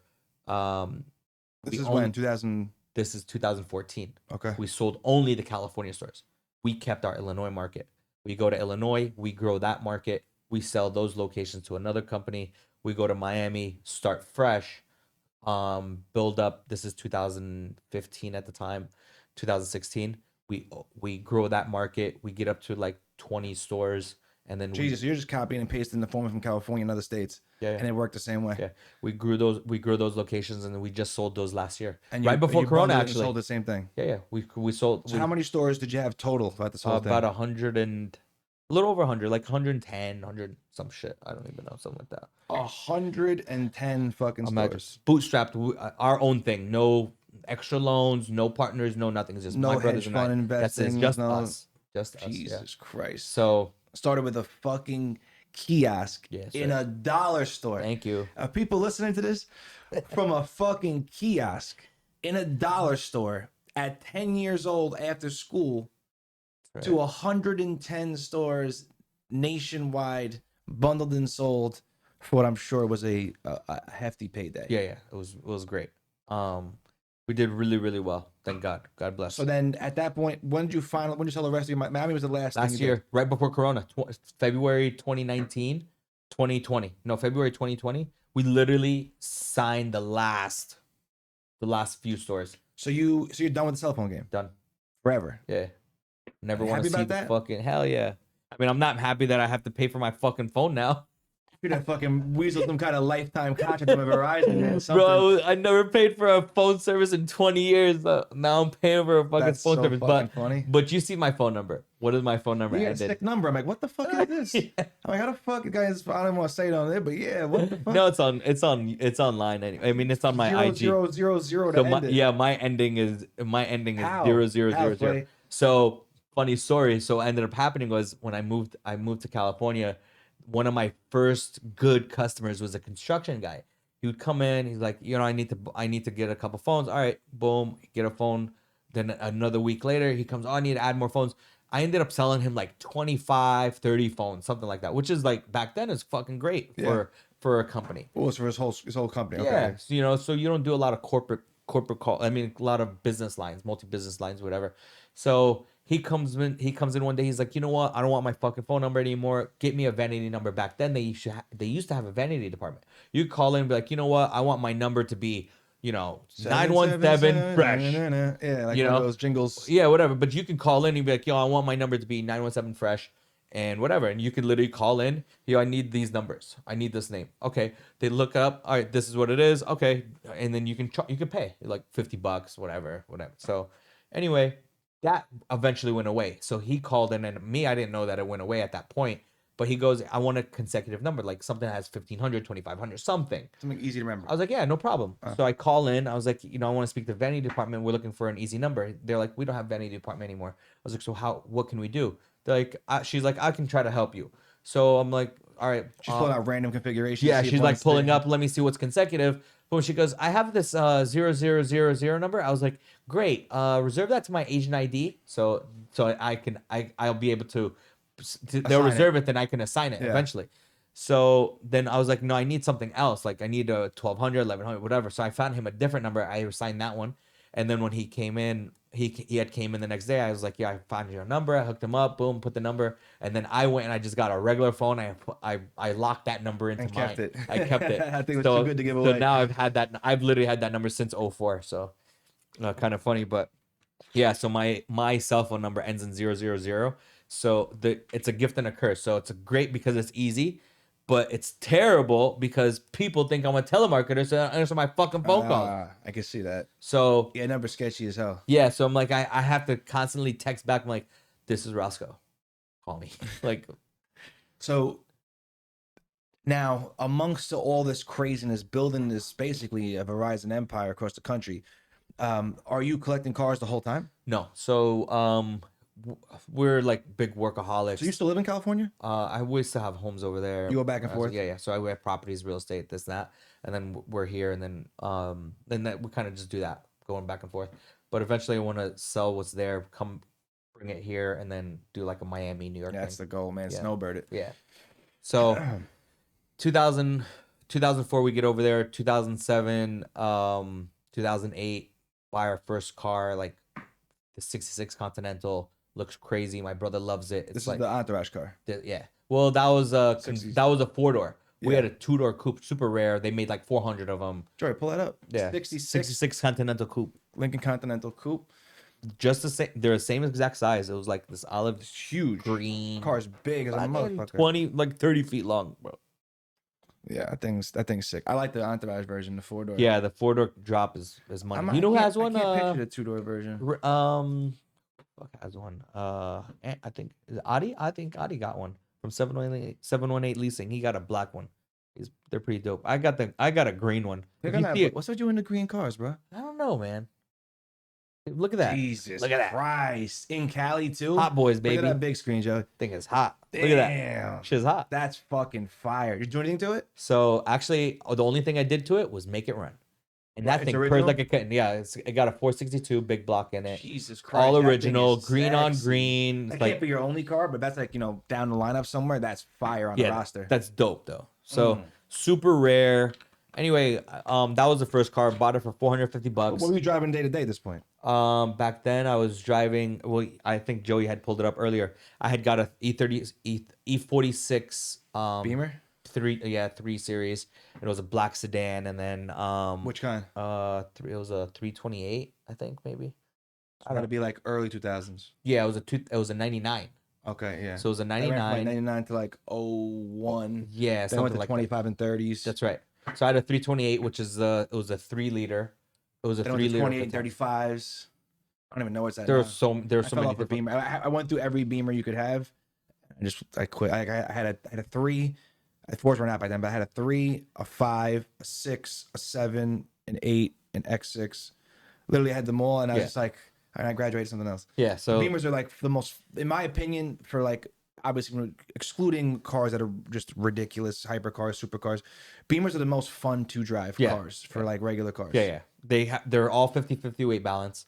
Good high revving cars back then. Early Just on, like, and it just the steering wheel just point. Like I always because you get good feedback from it. it's perfectly tight and exact. Like I feel like with compared to a Mercedes, I It's like not the Mercedes same, too, but Mercedes is like a boat. You got to really move. But BMW, you're going lane to lane, just you're there. Yeah, It's a little fucking. Yeah, they're great. I mean, Especially the M's. from back then, they've always been. I still love that great. E46 M3. I want to bring that shit back. Those things are going up in I value. know. I really want to get one of those. And remember that Laguna Seca blue? The Laguna Seca, yeah. What they had I believe it was the Schnitzer kit that filled in the fog lights. Yeah.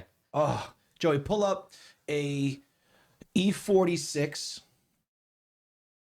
Just Google it. Oh, he's gonna love to type in AC Schnitzer. Yeah. E46 LAGUNA space SECA. All you gotta do is put E46 M3 LSB. M3. Just put LSB. LSB. Yeah. If you put LSB, it comes up. It's Laguna Seca Blue. That's the okay. The code name.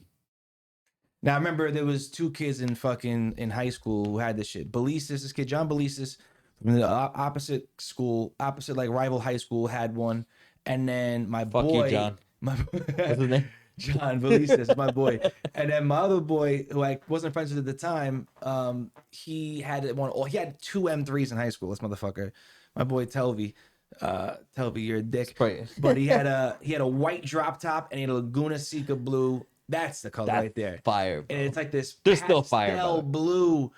Oh my god, that was the car. That M3. Super If you fire. had that car, and you know, if you were in high school from like 01 to 06, if you had that car, you were the fucking man. Like sir. that was the whip for a car. Like now, put in, if you could just add AC Schnitzer at the end of that in Google and see if we can get that kit. Because that, where the fog lights are in the front, it had this thing where it Get kind the of like brake filled ducts. them in. Yeah. Yeah, and it just for some reason that car just hit so different. It was amazing. And then it had that was the CSL trunk, the big round CSL Yeah, trunk. the CSL. So we never got the CSL Just pull here that in the thing off country. the wall a tiny bit. Good. So we never got the CSL in the States, but You just have the trunk. yeah. So you can get the ducktail, which is a CSL one, and then you get that bumper that has only the one air duct on the side. That's the E92 with the E46. I think that's the one after the 92. Yeah. Oh, open it. I can't see that far. Yeah, you're right. That's a F80. So I never had one of those, but my buddy had the E92 M3, and he did that. He had the carbon fiber CSL trunk. Yeah, that's Paul, my boy Paulie Panzarella. He used before that was a fucking hick. He moved out east in Suffolk County. He likes lifted pickup trucks now. But back in the day, I remember when you were fucking cool and you used to like BMWs and you used to have all the When you BMWs. used to be cool. When you used to be cool, Paul. But yeah, that car was the fucking shit. So I don't know how you even got onto M3s.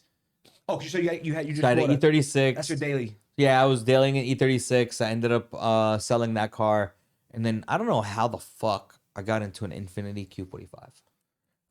Big The body, big one. The one that was like super F-class. square. No, not that body. What The was one that after. one? That was the F, right? That was F45? that was the M45. M45, Yeah. yeah. So the Q45 was like a fucking Yeah, it's big. yeah, it was like an S class, bro. Yeah. It was The ridiculous. Russian S-Class. But then Oh, the Russians love those fucking but things. then of course, what would I do? I somehow find lowering springs for it. I do this custom exhaust on it. I put some. You see it right there. Boom, that black one right there. You see it? 20s. I put 9-inch TVs in the headrest. Wow. Remember when TVs and headrests were the shit? Bro, look, chill. Look at that. I Yeah. blacked out the grill. What kind of rims are those, Lawrence? No, Those are Lowenharts. Lowenhart, that's right. Yeah, That was close. Those are like LS5s, I believe. yeah, Bro, the remember- fucking heaviest rims in history of mankind, by the yeah, way. fucking And Christ. then I blacked out the grill, and then that That's Infinity before logo. blacking out the grill was If like you can see everything. how huge that Infinity emblem is, Ah. that's from the SUV at the time. What is that? The QX, whatever the Yeah. fuck. So I took the emblems off that, and I shaved the emblems. You're a crafty fuck, huh? Yeah, bros. Everything. I touched every car that I had. But that's so in my opinion, that's what makes somebody. That's the style, right? Anybody can walk into a dealership. Everyone knows what the nice brands are, and I see plenty of fucking corny dudes with money with these nice cars. But when you customize it, I get to tell Different where your situation. swag's at. I Yeah. get to tell your style. I get to tell if you really know what you're fucking doing or not. And yeah, you got these interesting little touches I like to see on here, like Reclining rear seats in that car, by the way. stock. I swear to God, yeah. I remember Crazy. those TVs in the car were amazing. I remember that first Beamer that I had, that E46 3 Series. I had the flip out Oh yeah, Alpine screen. yeah. Oh, Alpine or Pioneer. I can't But they were remember. both the same, yeah. But they. I forget which one I had. I think I did have Pioneer. It was actually, probably you're a right. Pioneer one, It I was think. a 7-inch touchscreen or 7.5-inch You're the touchscreen. fucking shit with that. Yo, I had a 12-inch the 12-inch JL audio W7 in the trunk, 1,000-watt amp. I had body kit on that. I mean, so much work done to that fucking car. It was a lease, and I Yeah. crashed it like 8 times. But those were the good old days, man. Yeah. Those little BMWs were fun as fuck. So you buy a Lincoln Continental. That's your first That was collection the first. car. Yeah, it was like not even started the really a collection? collection. It was like, we were buying this property and the car was on there, and they had used it. I don't know. It's like somebody had used the car. It got crashed into the yard, and they never moved it. So we ended up buying the house, and then That we came bought with then we bought the car from the owner for $400, and $400. $450. So we ended up Oh, buying. now it's not a deal anymore. Yeah, so we ended up buying the car and whatever. We took it, put it in the warehouse, and that was it. So I kind of just left it over there, and then I made a What's your deal. warehouse for supplies for the stores? No. It's always property investment. So Okay, real estate we investment. invest in a lot of property, real estate, and things like that. So when we were growing the business, the only time we were pulling money out is to buy real estate. Gotcha. So it was that or So cars. Continental's the first one. That's in 2008. It's like 2008, yeah. And then what point do you start buying cars? So 2008, I also made a deal on a 69 Camaro, small block SS, real SS, X code.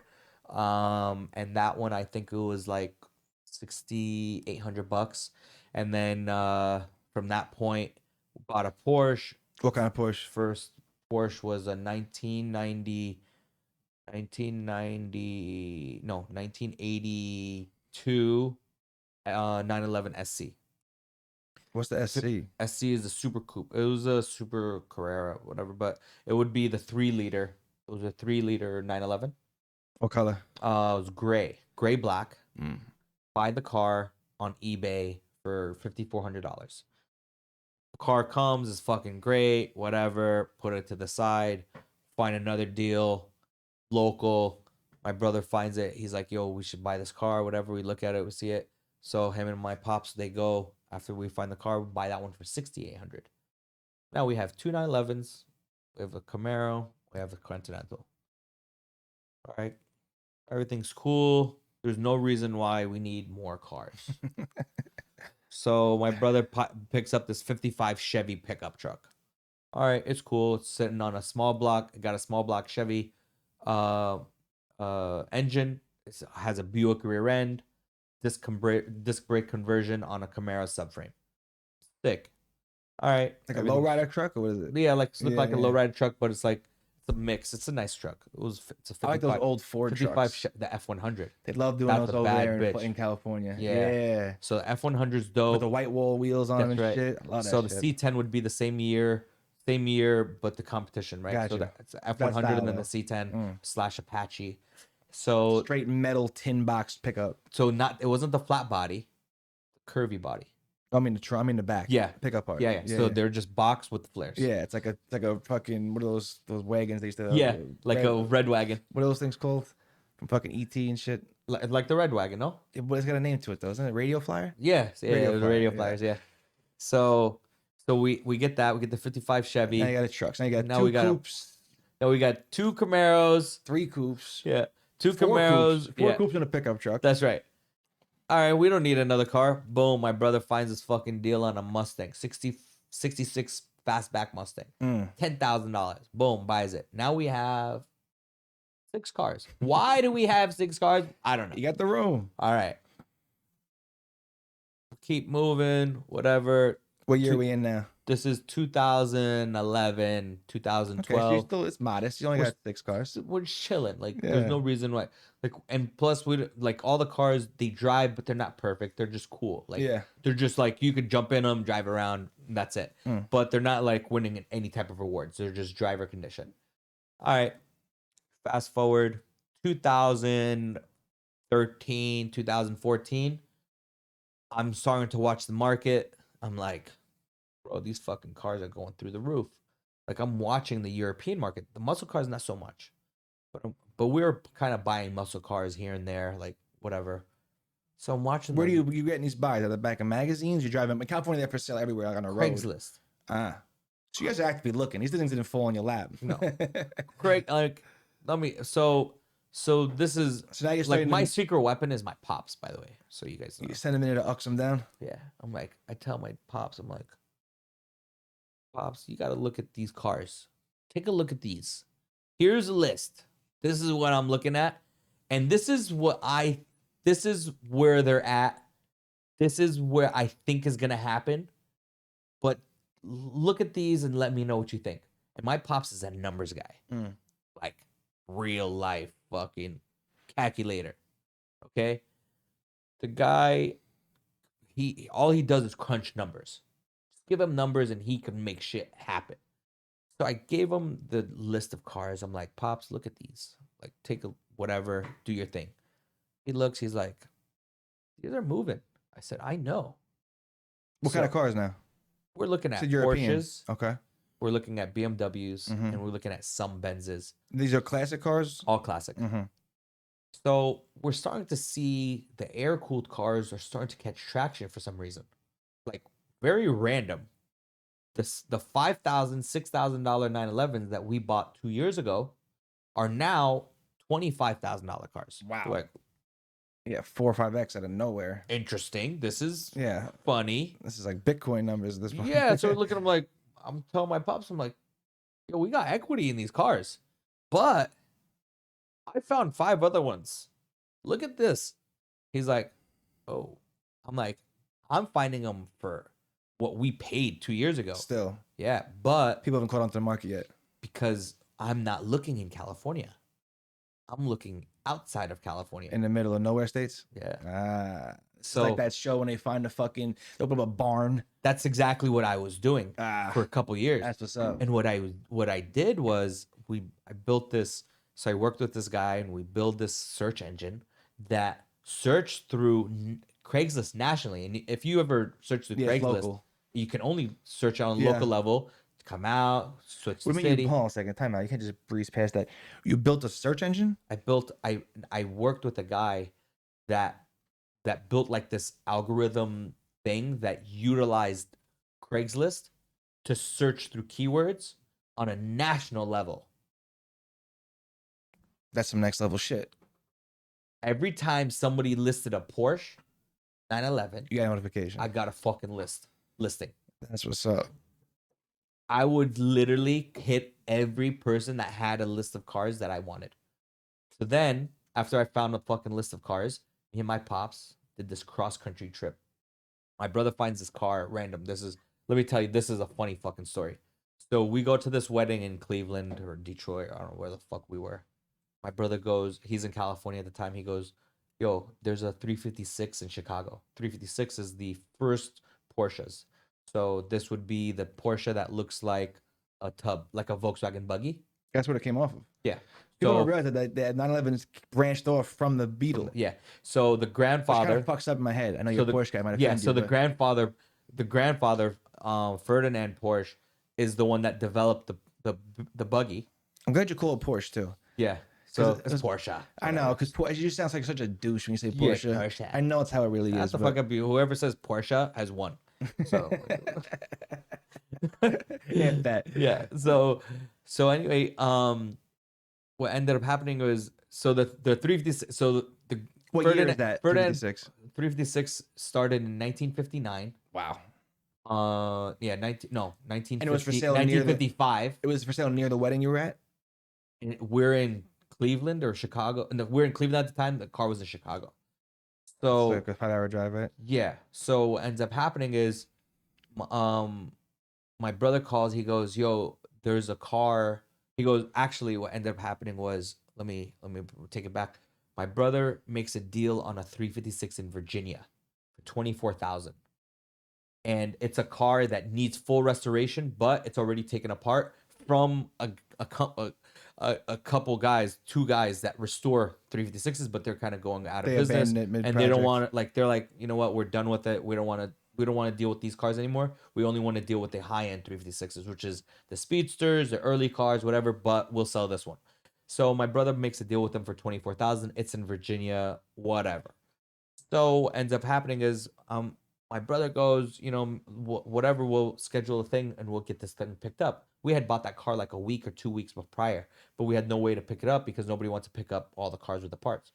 So my brother called me. He goes, bro, there's another fucking 356. I just found it. It's in the area. It's in Chicago.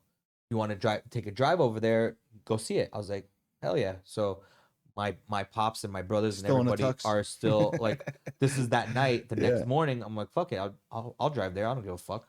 So I go get a rental. I go get a rental car. I drive my happy ass to Chicago. The next morning, I actually drove at night. You're right. So now that I remember, because the next morning I ended up at this guy's house, and the guy's like he was like, "What do you?" I'm like, I was the one that called you. He's like, I didn't get any phone calls. He goes, I was supposed to call you back. I was like, no, I'm here. Like, Yeah. I found your address. What's up? Yeah, I'm like, I was in the vicinity. I was because I like on Google like on Craigslist, it used to give you like a rough idea of where people were, and I stayed in the area. And then as soon as he answered the phone, I was like, "Yo, I'm 10 minutes away. I'm coming." Fuck So I you, me pulled, 10 minutes away. Ah, I'm bro. I at the pulled Motel up. 6. I pulled up, and I was like, "You got the 356?" He's like, "Yeah, it's right here." Opens the garage. Boom, it's right there. He has some ugly ass fucking car next to it. I forgot what it was. His grandfather used to work in the factory of Porsche that built these cars at the time.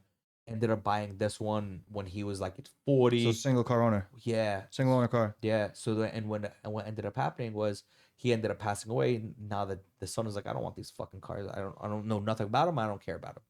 So I had cash with me. I was like, yo, let's go. I was like 24,000, 25,000, whatever. I bought the car. So I paid him. I had you got the title, but sign the title. I'm gonna come back for this car, but the title's mine now. So whatever happens to this car, you steal it, you take it, you crash it, you do something. It's insurance. I don't care. So as long as I have the title and now this car belongs to me, what happens to it, I don't give a fuck. Yeah. So I'm like, will you keep this car for the day? Yeah, no problem. So my happy ass goes to Virginia? I go to no, we remember this is at the time we have stores in Chicago. Okay, yeah, yeah. So I go and I change my SUV to go get a pickup truck. And then I take my pickup truck and I call my contractor at the time and I was like, we're not building any more stores in Chicago. Give me my trailer back. We had bought a 24-foot enclosed trailer. I called my brother. I'm like, I'm gonna get a trailer, whatever, U-Haul trailer, and get this car. He's like, no. He goes, they're not using the fucking enclosed trailer. Go grab that. I was like, all right, bet. Drive 2 hours all the way in East Buttfuck, Illinois. Grab my trailer in the middle of the night. Hook it onto the car. Mind you, I've never fucking drove with a trailer Never in my life trailed anything. ever in my fucking life. Like some regular shit, like a little, like a Jet ski toy or trail. something. Yeah, bullshit. Bro, a 24-foot enclosed trailer on a rental car. This is me. Like put it on, whatever. So the first thing I do is I go and pick up the U-Haul trailer to go put my red car onto that trailer, and then I drive that to East Buttfuck, Virginia, and I park the U-Haul trailer back with my red car, and then I go and I leave the red car on the U-Haul trailer. Then I drive to East Buttfuck, grab my trailer, drive 2 hours back to where I left my red car. Now I'm on South Illinois. This is like 3 hours, whatever, from Chicago. Now I'm South Central Illinois somewhere. I don't even know where. I parked the U-Haul with the red 356. I put that into the trailer. As soon as I load the trailer, that fucking thing went like this. Bloop, bloop. Motherfucker popped off the truck. The trailer? The trailer popped off the truck. Slammed on the ground. It's 2 o'clock in the morning. I'm like, Now what? I was like, what the fuck did I do? I was like, I don't even know what the fuck. Bro, I was driving the trailer, imagine, 24-foot trailer for 2 hours Wasn't hooked? without the thing hooked in and no chains. Imagine. Oh, it could have been a runaway boxcar situation at any Bro, moment. You're lucky that when you was stopped. It would have been a bad situation. It would have been a bad fucking day. In the middle of fucking nowhere, too. Bro, it was bad. Anyway, I got the car loaded, did the whole thing. Next morning, I drive to Virginia. My dad, my pop's like, yo, where you at? I'm like, on my way to Virginia, whatever. He's like, all right, cool. So on my way driving from Illinois to Virginia, I catch a flat in the trailer. I get Jesus. stopped, I get pulled over, That's they like a help bad me. omen. Bro, I get fixed. I start driving again, get another flat tire from a different wheel, get that fixed, finally get to So on Virginia. your rental, in your U-Haul rental pickup? Yeah. So What the fuck? Why is it so heavy with the trailer? Why I did that forgot happen? to tell you. You know what? This is a long story because now after I forgot that I had the rental pickup, I actually drove back to Detroit because I found a deal on an F-250 because the rental car couldn't pull the trailer. Wasn't enough torque? Yeah. So Jesus. I ended up making a deal on this F-250 in this Chevy dealer. A dually? It was a regular Ford Okay. F-250 diesel Yeah. that I drove to Detroit to go grab. I finally get it. no, like I So you gave came him. with one car, swapped it for another, bought a car, then swapped the other car for another car with then want to pick up a trailer to get another car. Yeah, it was bad. Jesus Christ. So then, and mind you, We're gonna need like a cartoon illustration of this whole thing. bro, People it was follow. bad. It was a weird situation. There's a lot of funny shit that happened from. But you secured both 356s. I did, luckily, but in between this, I got two flats. My pickup truck broke down 5 times. Jesus. The guy that I was buying the second 356 from was on vacation, wasn't answering phone, old school, no cell phone, only used the house phone. Finally, I had no address. I stayed in the area for 3 days. He finally picks up because I'm calling relatives from a yellow phone book. Find out, like, I get a voicemail that he's on vacation. He finally calls me back from a voicemail that I left that tells me he's coming back from Miami to whatever in 2 days. So I wait the 2 days. I get to his place. We start to load the car. My trailer falls into a ditch. The neighbor comes and saves me with an excavator. Bro. Was it worth it? Bro, You still have this car? that trip took me 14 days. I started For a by $24,000 car. I started by myself. Virginia, I met up with my dad and my brother. My brother ended up flying out. Me and my pops went from there to Arizona. My pops left, and then I finished the trip alone. That You trip, drove all the way back to California? yeah, that trip I bought 8 cars What else did you buy? You had the 236s. because And then 4250. it was 14 days. And you just got bored, started buying cars? I was searching Craigslist I got to Well, these are all interstate. cars that are you at I was least buying Porsche that you turbos. made money on, Yeah, or yeah. would make money if you sell them. I bought Porsche turbos. I mostly Porsche turbos that trip. So that this is when you sent your. It sounds like this is when you sent your collecting into overdrive. Yeah. And Today I sit on like 30 911s, 3911 Porsches. give or take. Yeah, air cooled cars.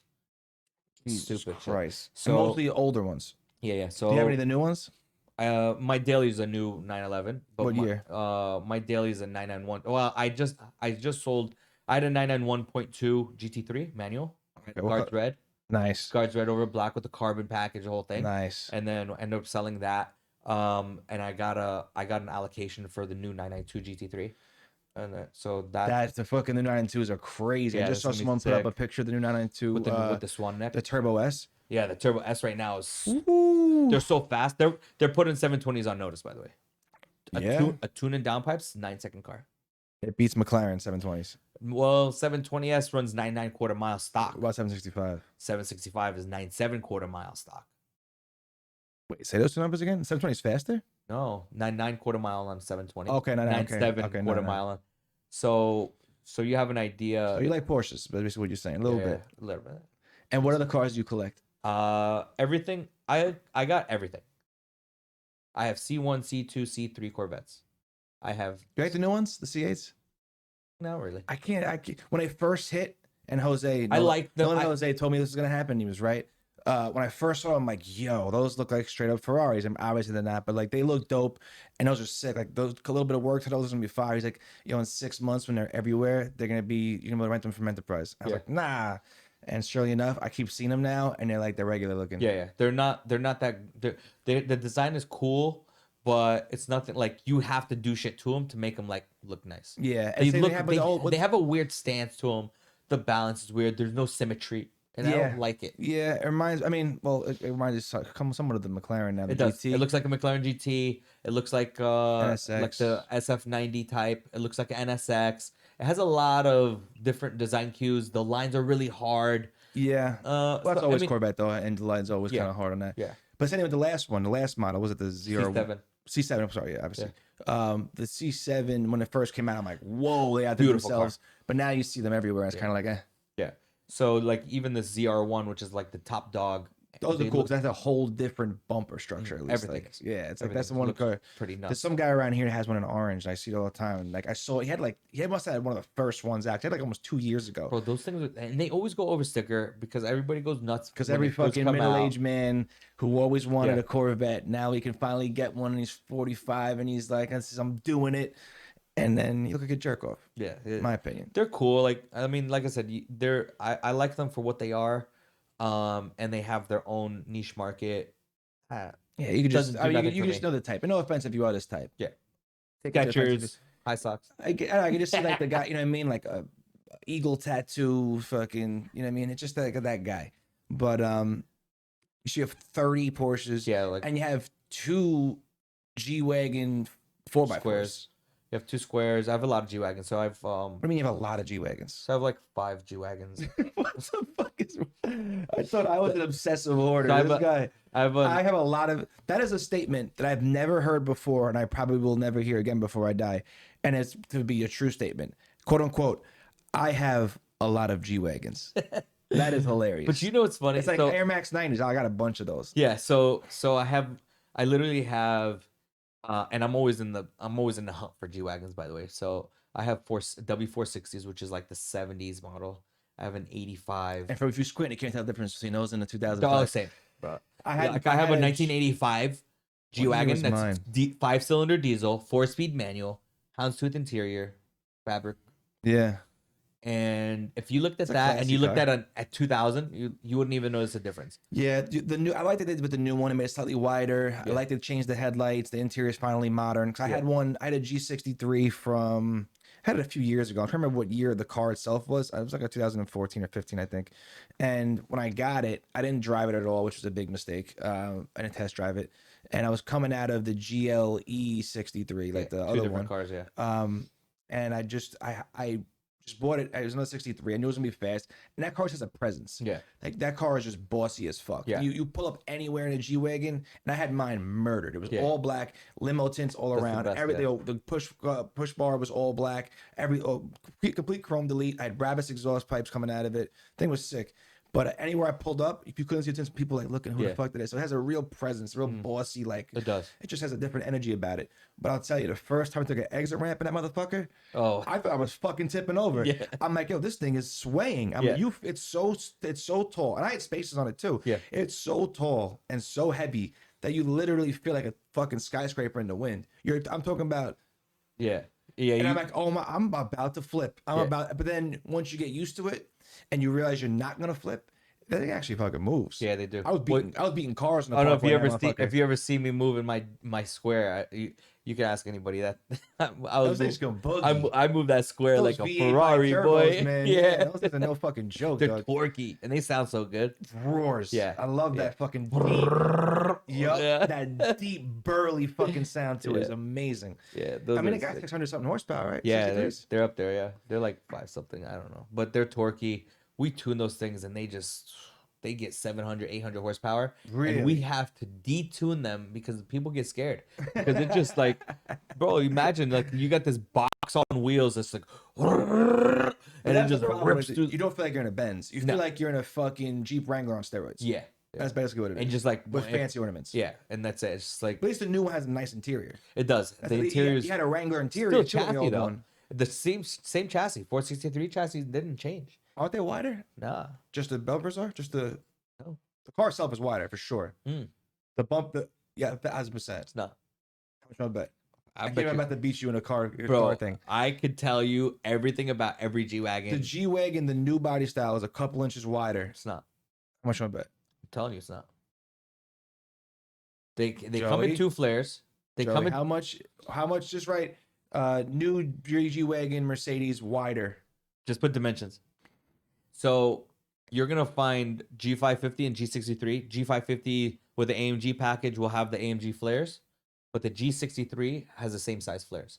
The chassis is still the same. They call the chassis 463, W463, which is pretty much the 1999 whatever, And up. all the way till the most current, which is an 18, and then 19 is the 463A.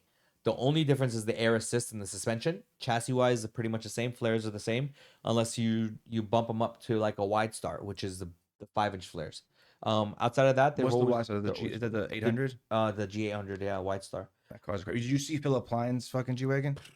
Dude, Unreal, $600 some odd $1,000, but bro, every hottest single G-Wagon I've ever piece, seen. yeah, that's probably the most expensive G wagon ever. But I mean, you forget most. But every Every piece. Hope I'm about to say that I saw that Wayne's crib before fucking he took delivery or whatever. Oh yeah, Bro, I have some insane. videos of that shit. I mean, it's hand And painted. it's painted. Yeah, hand painted camouflage. with like red trim, Mansory fucking Everything. kit. It's Full got carbon, by the way.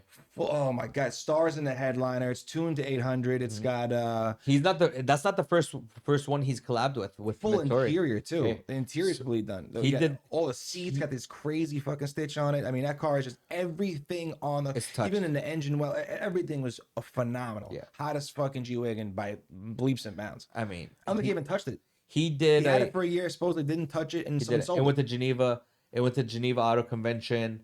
Mansory is crushing it. Yeah. At that convention, we released that. They released that teal S63 drop top, which was ridiculous, Yeah. completely interior redone. They had I believe it was the Wraith Mansory kit they did was unfucking real. The Cullinan Mansory kit's unfucking real. I mean, what do those kits go for?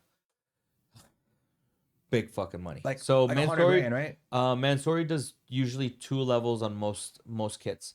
They're doing the soft kit, what they call a soft kit, which would be your standard car with 4 bumpers. Yeah, not even bumpers. It would be like add-on lip kit, whatever. And then you have the wide body. Yeah, the wide bodies I was talking about here. I only want to talk about the wide body. So Those wide the bodies the are soft kits will start around 60 to 80,000, and then the wide body is probably 100 to 120,000 depending on exchange rate. Jesus And then Christ. everything is always made to order. So you're like And then you gotta 6 to install 8. it. Yeah, that's right.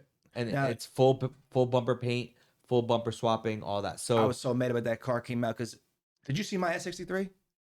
no, So I had the S63. you have the white one. Yeah. That's in Sacramento now, by the way. Yeah. Yeah, You saw it? I seen it because somebody posted it. One of the jewelry stores I used to. Is that the fresh I- sticker still on it? Yeah. Is it really? Yeah, that's how I knew it was yours. Get the fuck out of Yeah, here. Kept so- it on it? Oh, I love you. Whoever that fucking dude is. So look what happened. So he got to come up in a half on that car, So bro. my boy Ooh. posts a picture. He's like, oh, whatever. I'm like, bro, that car's from here. He goes, yeah, some Asian dude bought it, I think, or some shit. I don't remember. Was who he ha- Asian? I don't know who bought it. I I thought think it was an he's the- Indian kid. It don't could remember, have been.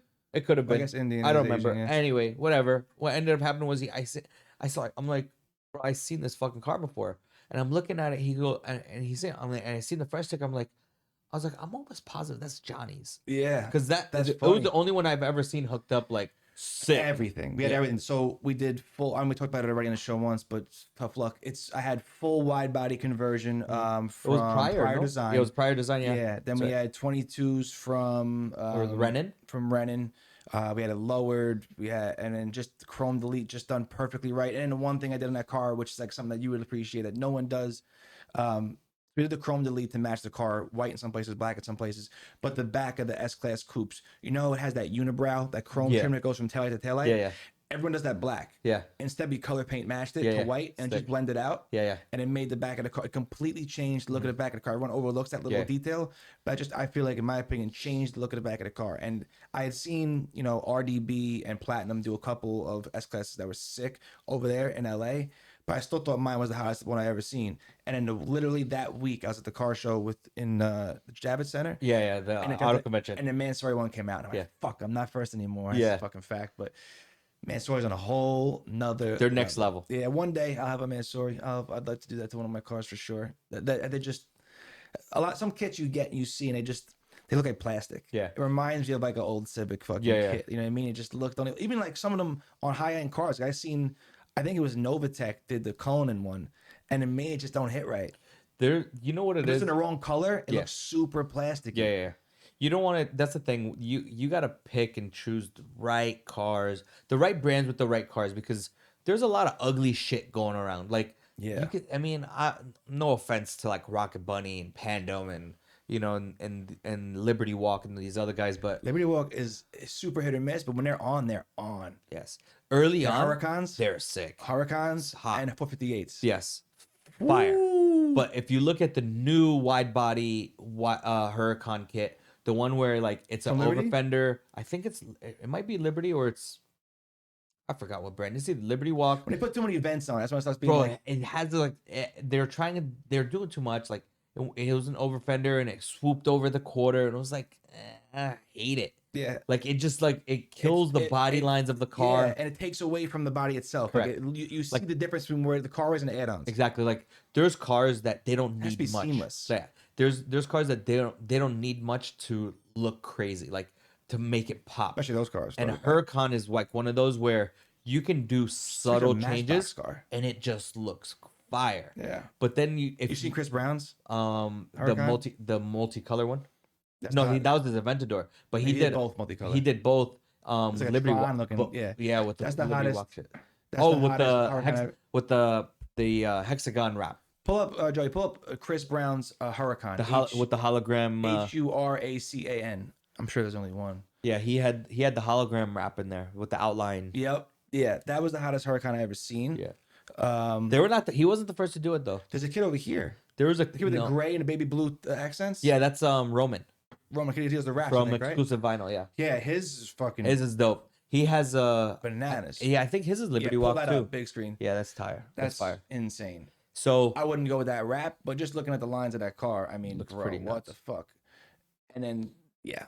So And- Happy Hippie, his wife was the first to utilize that hologram wrap, in Art Basel, like 2017. On what car? That car. On a Huracan. Mhm. So I Wow. think that was kind of But no inspired kid through probably. that. No kid, no. Mm. But Happy Hippie is Tim. Shout out Tim. What's he do? I said name's not familiar. So Happy Hippie, Tim does Happy Hippie. What is that? so that's just his IG name, but He's a car guy? Yeah, big car guy. Mm. Chiron, Bugattis. Oh, like that. Number one Manny P1. Cosman type he has, shit. He has two P1s. Number one, Jesus. the first Christ. one that ever came to the country, and then one he drives. And then he has like this all white Chiron, I believe.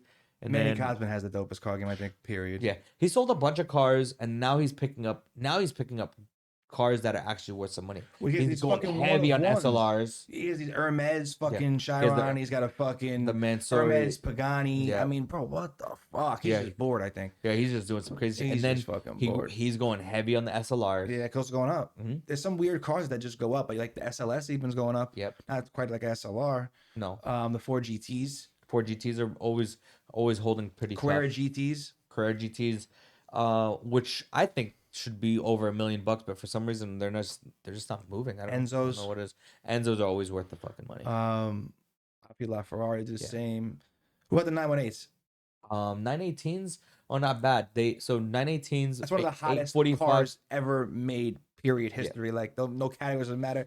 You look at that car, like a 6-year-old kid. That's like what you would dream of. You Yeah, know what I they're mean? Like beautiful cars. the most unreal sports cars. So there are Can you name a stickers hotter at car? 845. Say again. Can you name a hotter car? Pure lines. Not talking about performance. I Okay, mean, prestige. for me, You're a Porsche guy too. I'm a Porsche guy, you know. So 918 wouldn't be in my. It would be in my top 5, but not my top 3. Name fucking 3 cars hotter. GT1, What? Porsche GT1. You know? No, What's the Porsche GT1? you got to look it up then. Porsche GT1. Yeah. So Porsche GT1 It's a Carrera though. would be the predecessor to the Carrera GT. Porsche GT1. I don't think I know what you're talking about. You will when you see it. Probably. I'm just So, cars I haven't seen. Porsche GT1, and you could look up the one that says, yeah, any of those. Look up the Strasse, the street version. That's one of them. That's a 996 version. There's a 993 version of it. Okay. There- And now with the hood scoop, with the roof scoop, I see. Okay. So you get the roof scoop. It's basically a 911 extended, and it's elongated. Obviously, it's a race car. They made a street version, very rare. This is a twin turbo rear wheel drive supercar, full carbon monocoque body, the whole 9. And then the Carrera GT came after that, and then the 918 came after that. Okay, so I'll give you that. Even though I like the 19 better than that car, but So personal preference. Name 2 more. if from the same realm, Hotter early cars. 2000s Name or 2 hotter in cars. general. 2 hotter cars. So Uh, they're sitting there on a parking lot. You don't know anything about anything. You just look at it. Name 2 hotter cars to look at. F50, Ferrari. yeah, Ferrari F50. But that a prestige thing though. No, You think the lines? I've still always that they are loved better? F50s. Oh yeah. I mean, who So doesn't? like It was the everybody house likes car when it came out. F40s. I'm an F50 guy. You know, Ferrari. Ferrari F50, Wow, look aka Ferrari. there you go. So look at that, or look at that one with the black Have you ever wheels. seen the That's a picture when GT. people like when they put like the baby in the scoop in the hood? Yeah. It's so fucking Yeah, deep. that's so funny. So look at that one there. If you scroll back up, Joey, there's one with black This wheels. seems That like one the- right this there. seems like now, that look at it GT. now. There's 5 of Holy those in the country, shit. and I seen one of them. Holy fuck. Bro, You that's know, that's sitting in a garage of some fucking Beverly Hills house. they only made 5 of those. Oh my god. So that thing is nuts.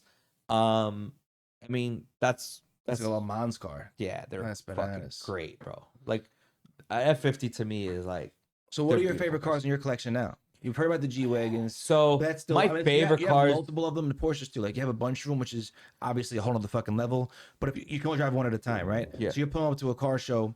You're not looking much different than anybody with those two Yeah. cars.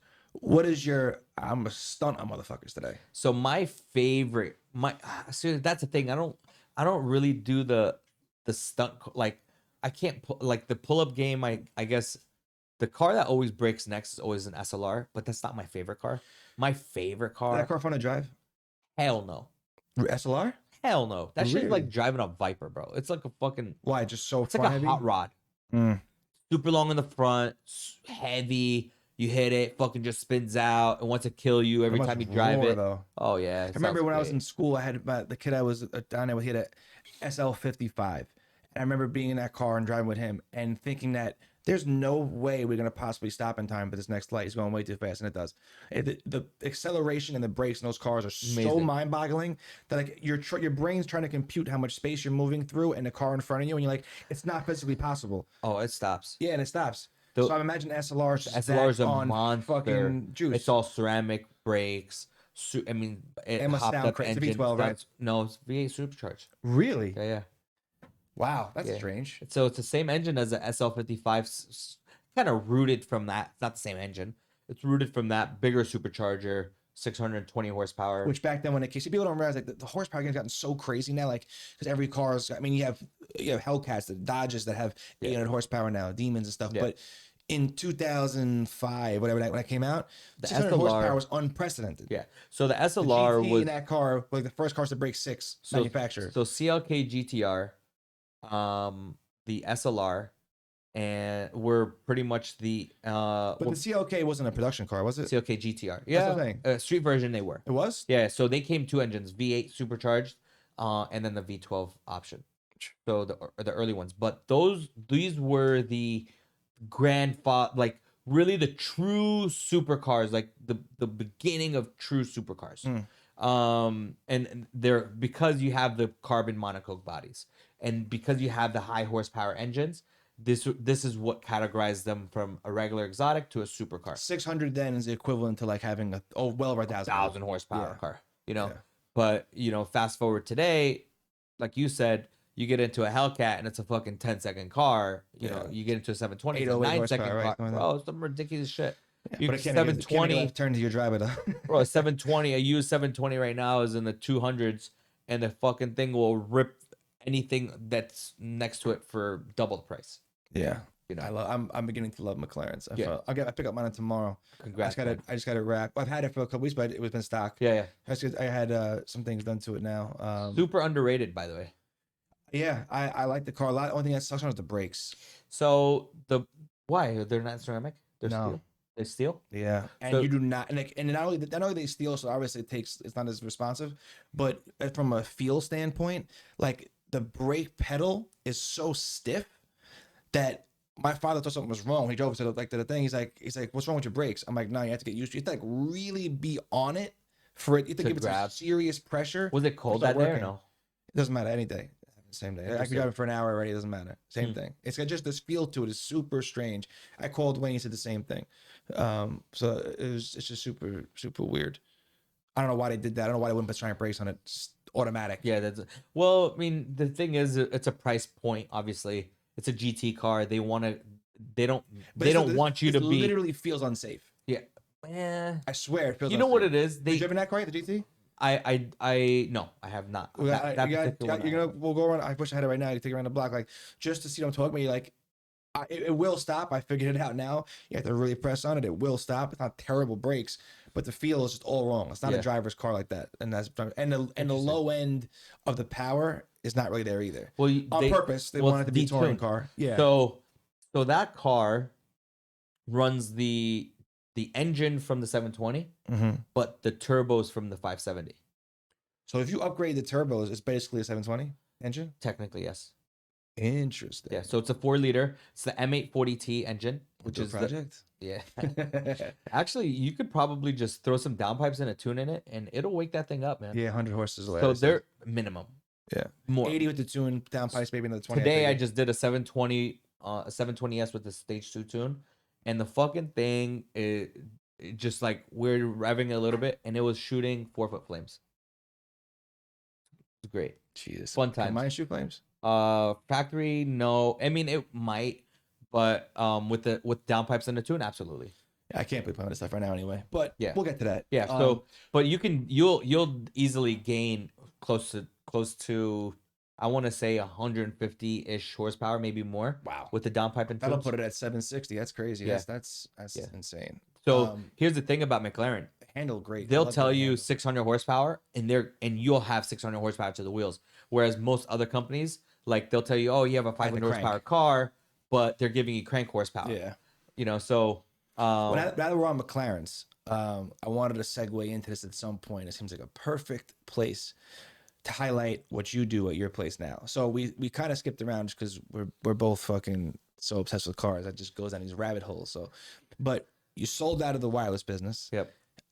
Did you start this car? You have I wouldn't call it a body shop. It's more like a performance and design studio. Yeah, That'd be a fair way to put it. It's beautiful, beautiful. One of the nicest, if not the nicest place I've seen as far as that goes. When you walk into this place, it's pristine. The outside of the building, it looks like a high-end office building. You come inside, the showroom's always got, millions of dollars of cars in there, and there's a lot of great custom work. So you went from, and basically like, well, I found out that wireless game made my money. Now I want to do what I like, what I love. That's exactly right. And you want to open up this place. Yeah. So now you work on cars more or less as a hobby. Yeah. But, obviously it's a business, but you do this because it's what you're passionate about. Yeah. Now, how long have you been there for in Maspeth? So I opened up July 2019. Okay, so it's been only a year and a half. Yeah, Yeah, about wow. a year and a half. Luckily, you're essential, so you have to close down this year. Yeah.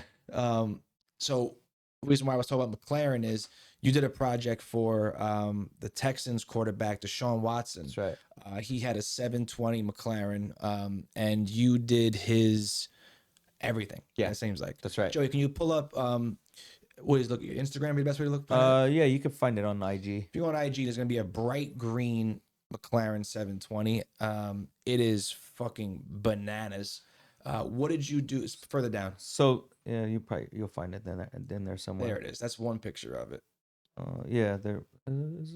Yeah, that's one of them. So anyway, what you could see, very very subtle changes. Deshaun, shout out to Deshaun, love him.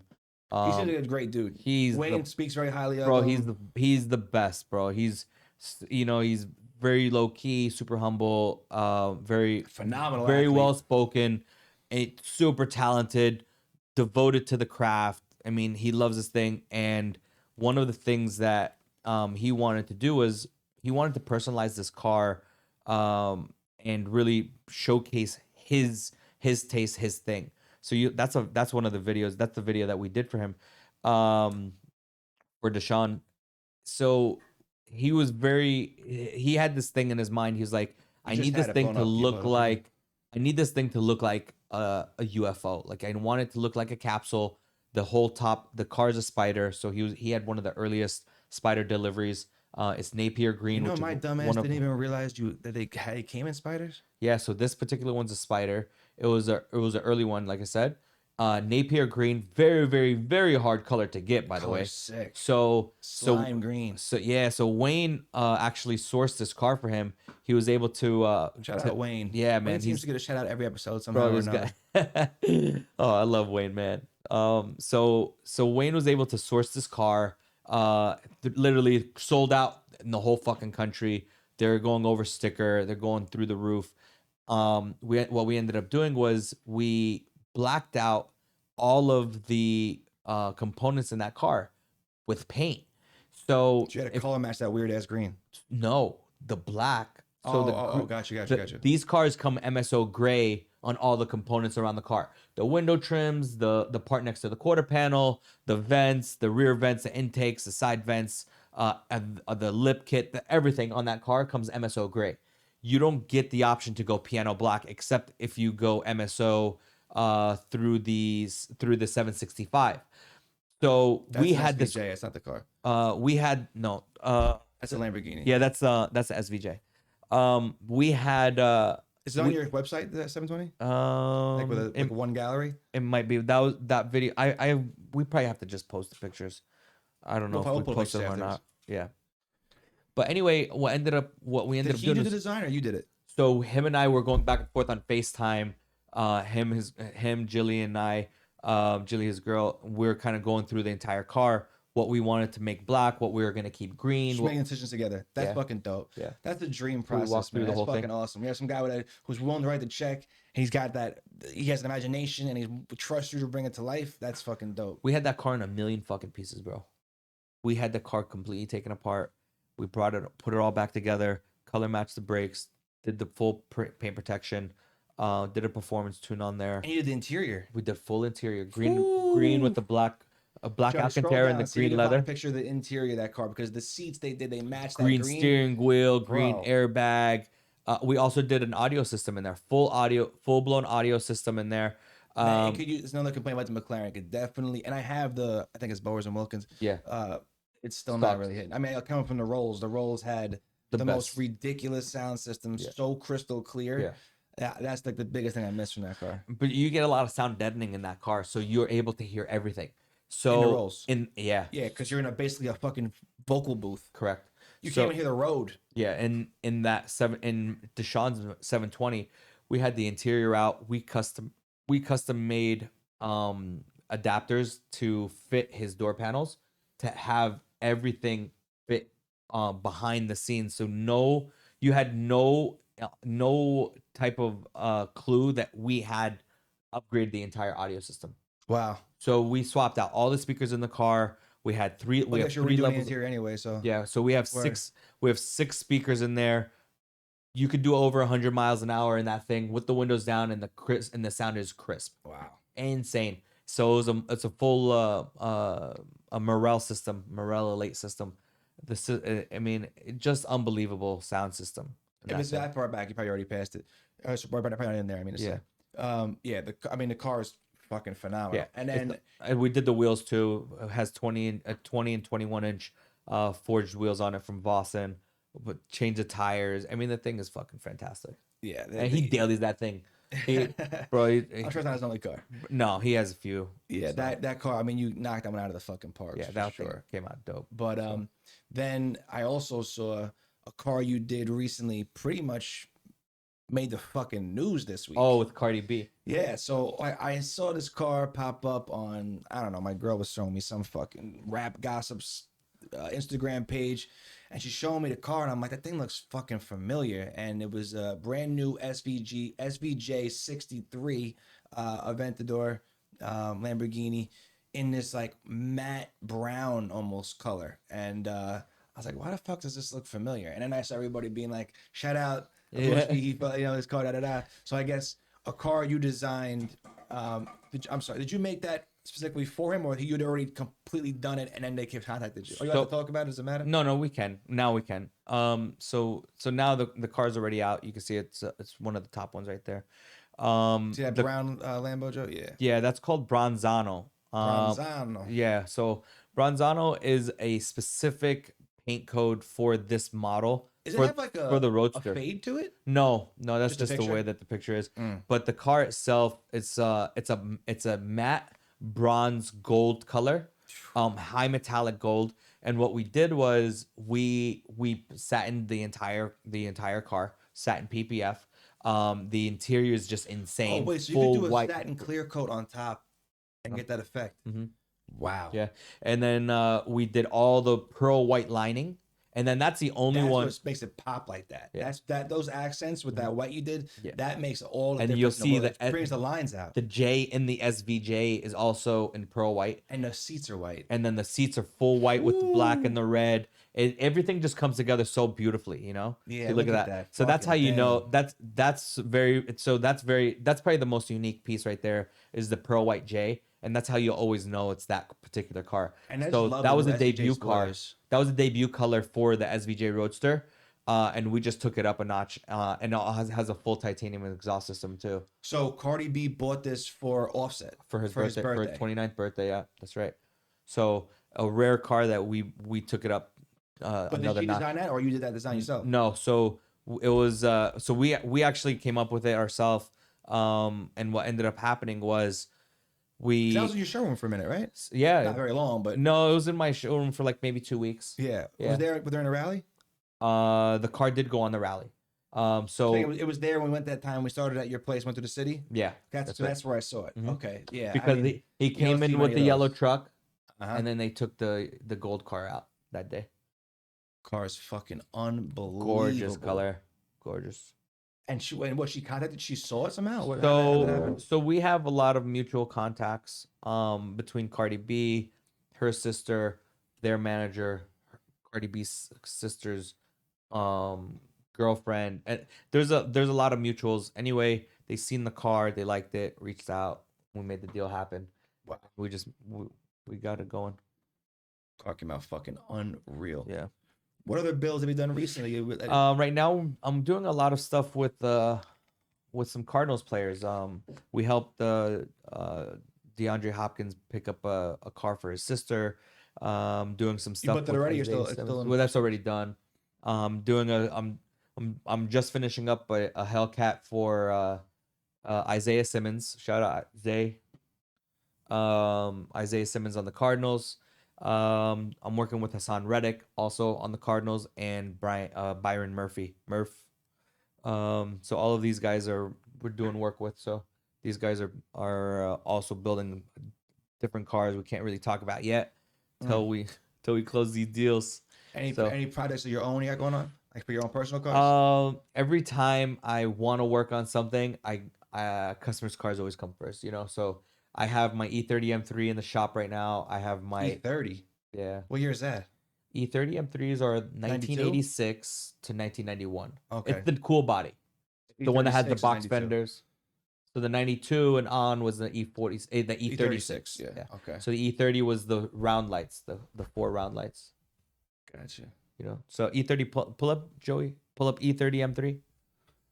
So the E30 M3s have went through the fucking roof Really? over the last few years. The guy who pulled up me on the McLaren the other day and was asking me about my pull times, and I embarrassed to tell him I didn't know, so I just nodded and pretended like I did. He has one of these tuned, and he was showing us like 1100 horsepower in it. On what car? On this. On an E30? Maybe it's he must have swapped it or something. Yeah, I don't know. He was showing Pull up me. click on any of those. He owns a tune shop out here in like West Babylon or something. Petrol Works? Mo? Like RDK or something like that. Oh, RK Tunes. RK Tunes, yeah. RK Tunes? Yeah, I don't know if he has E30. I don't know what he has. Shout out RK. Almost He does a lot of positive. BMW stuff. Yeah. Hey, pull up one of those. Does that look familiar? That's the E30 M3. It's like that paid in full car. Yeah. So the E30 M3s are ridiculous right now. So these cars, they got the box flares. You can see the box fenders. Yeah. Kind of makes them really cool. This particular one that we're looking at has a front lip on it, and it has 17-inch wheels. So this one's modified, obviously. But these cars, a couple years ago, you could have probably got them for 15,000. One just sold with low mileage for 120,000. Bro. Everything in the luxury market right now is going bananas. This market is completely pumped and completely fake. Ridiculous. And yeah. inflation and everything else, but that's a whole other conversation. Car market is a little different, like especially the old school classic But cars. those rare things that only people with money can buy, not right now, doesn't matter what it is. If it's rare, it's going up in price right now. Yeah. Because everybody has money, everyone's buying shit. Absolutely.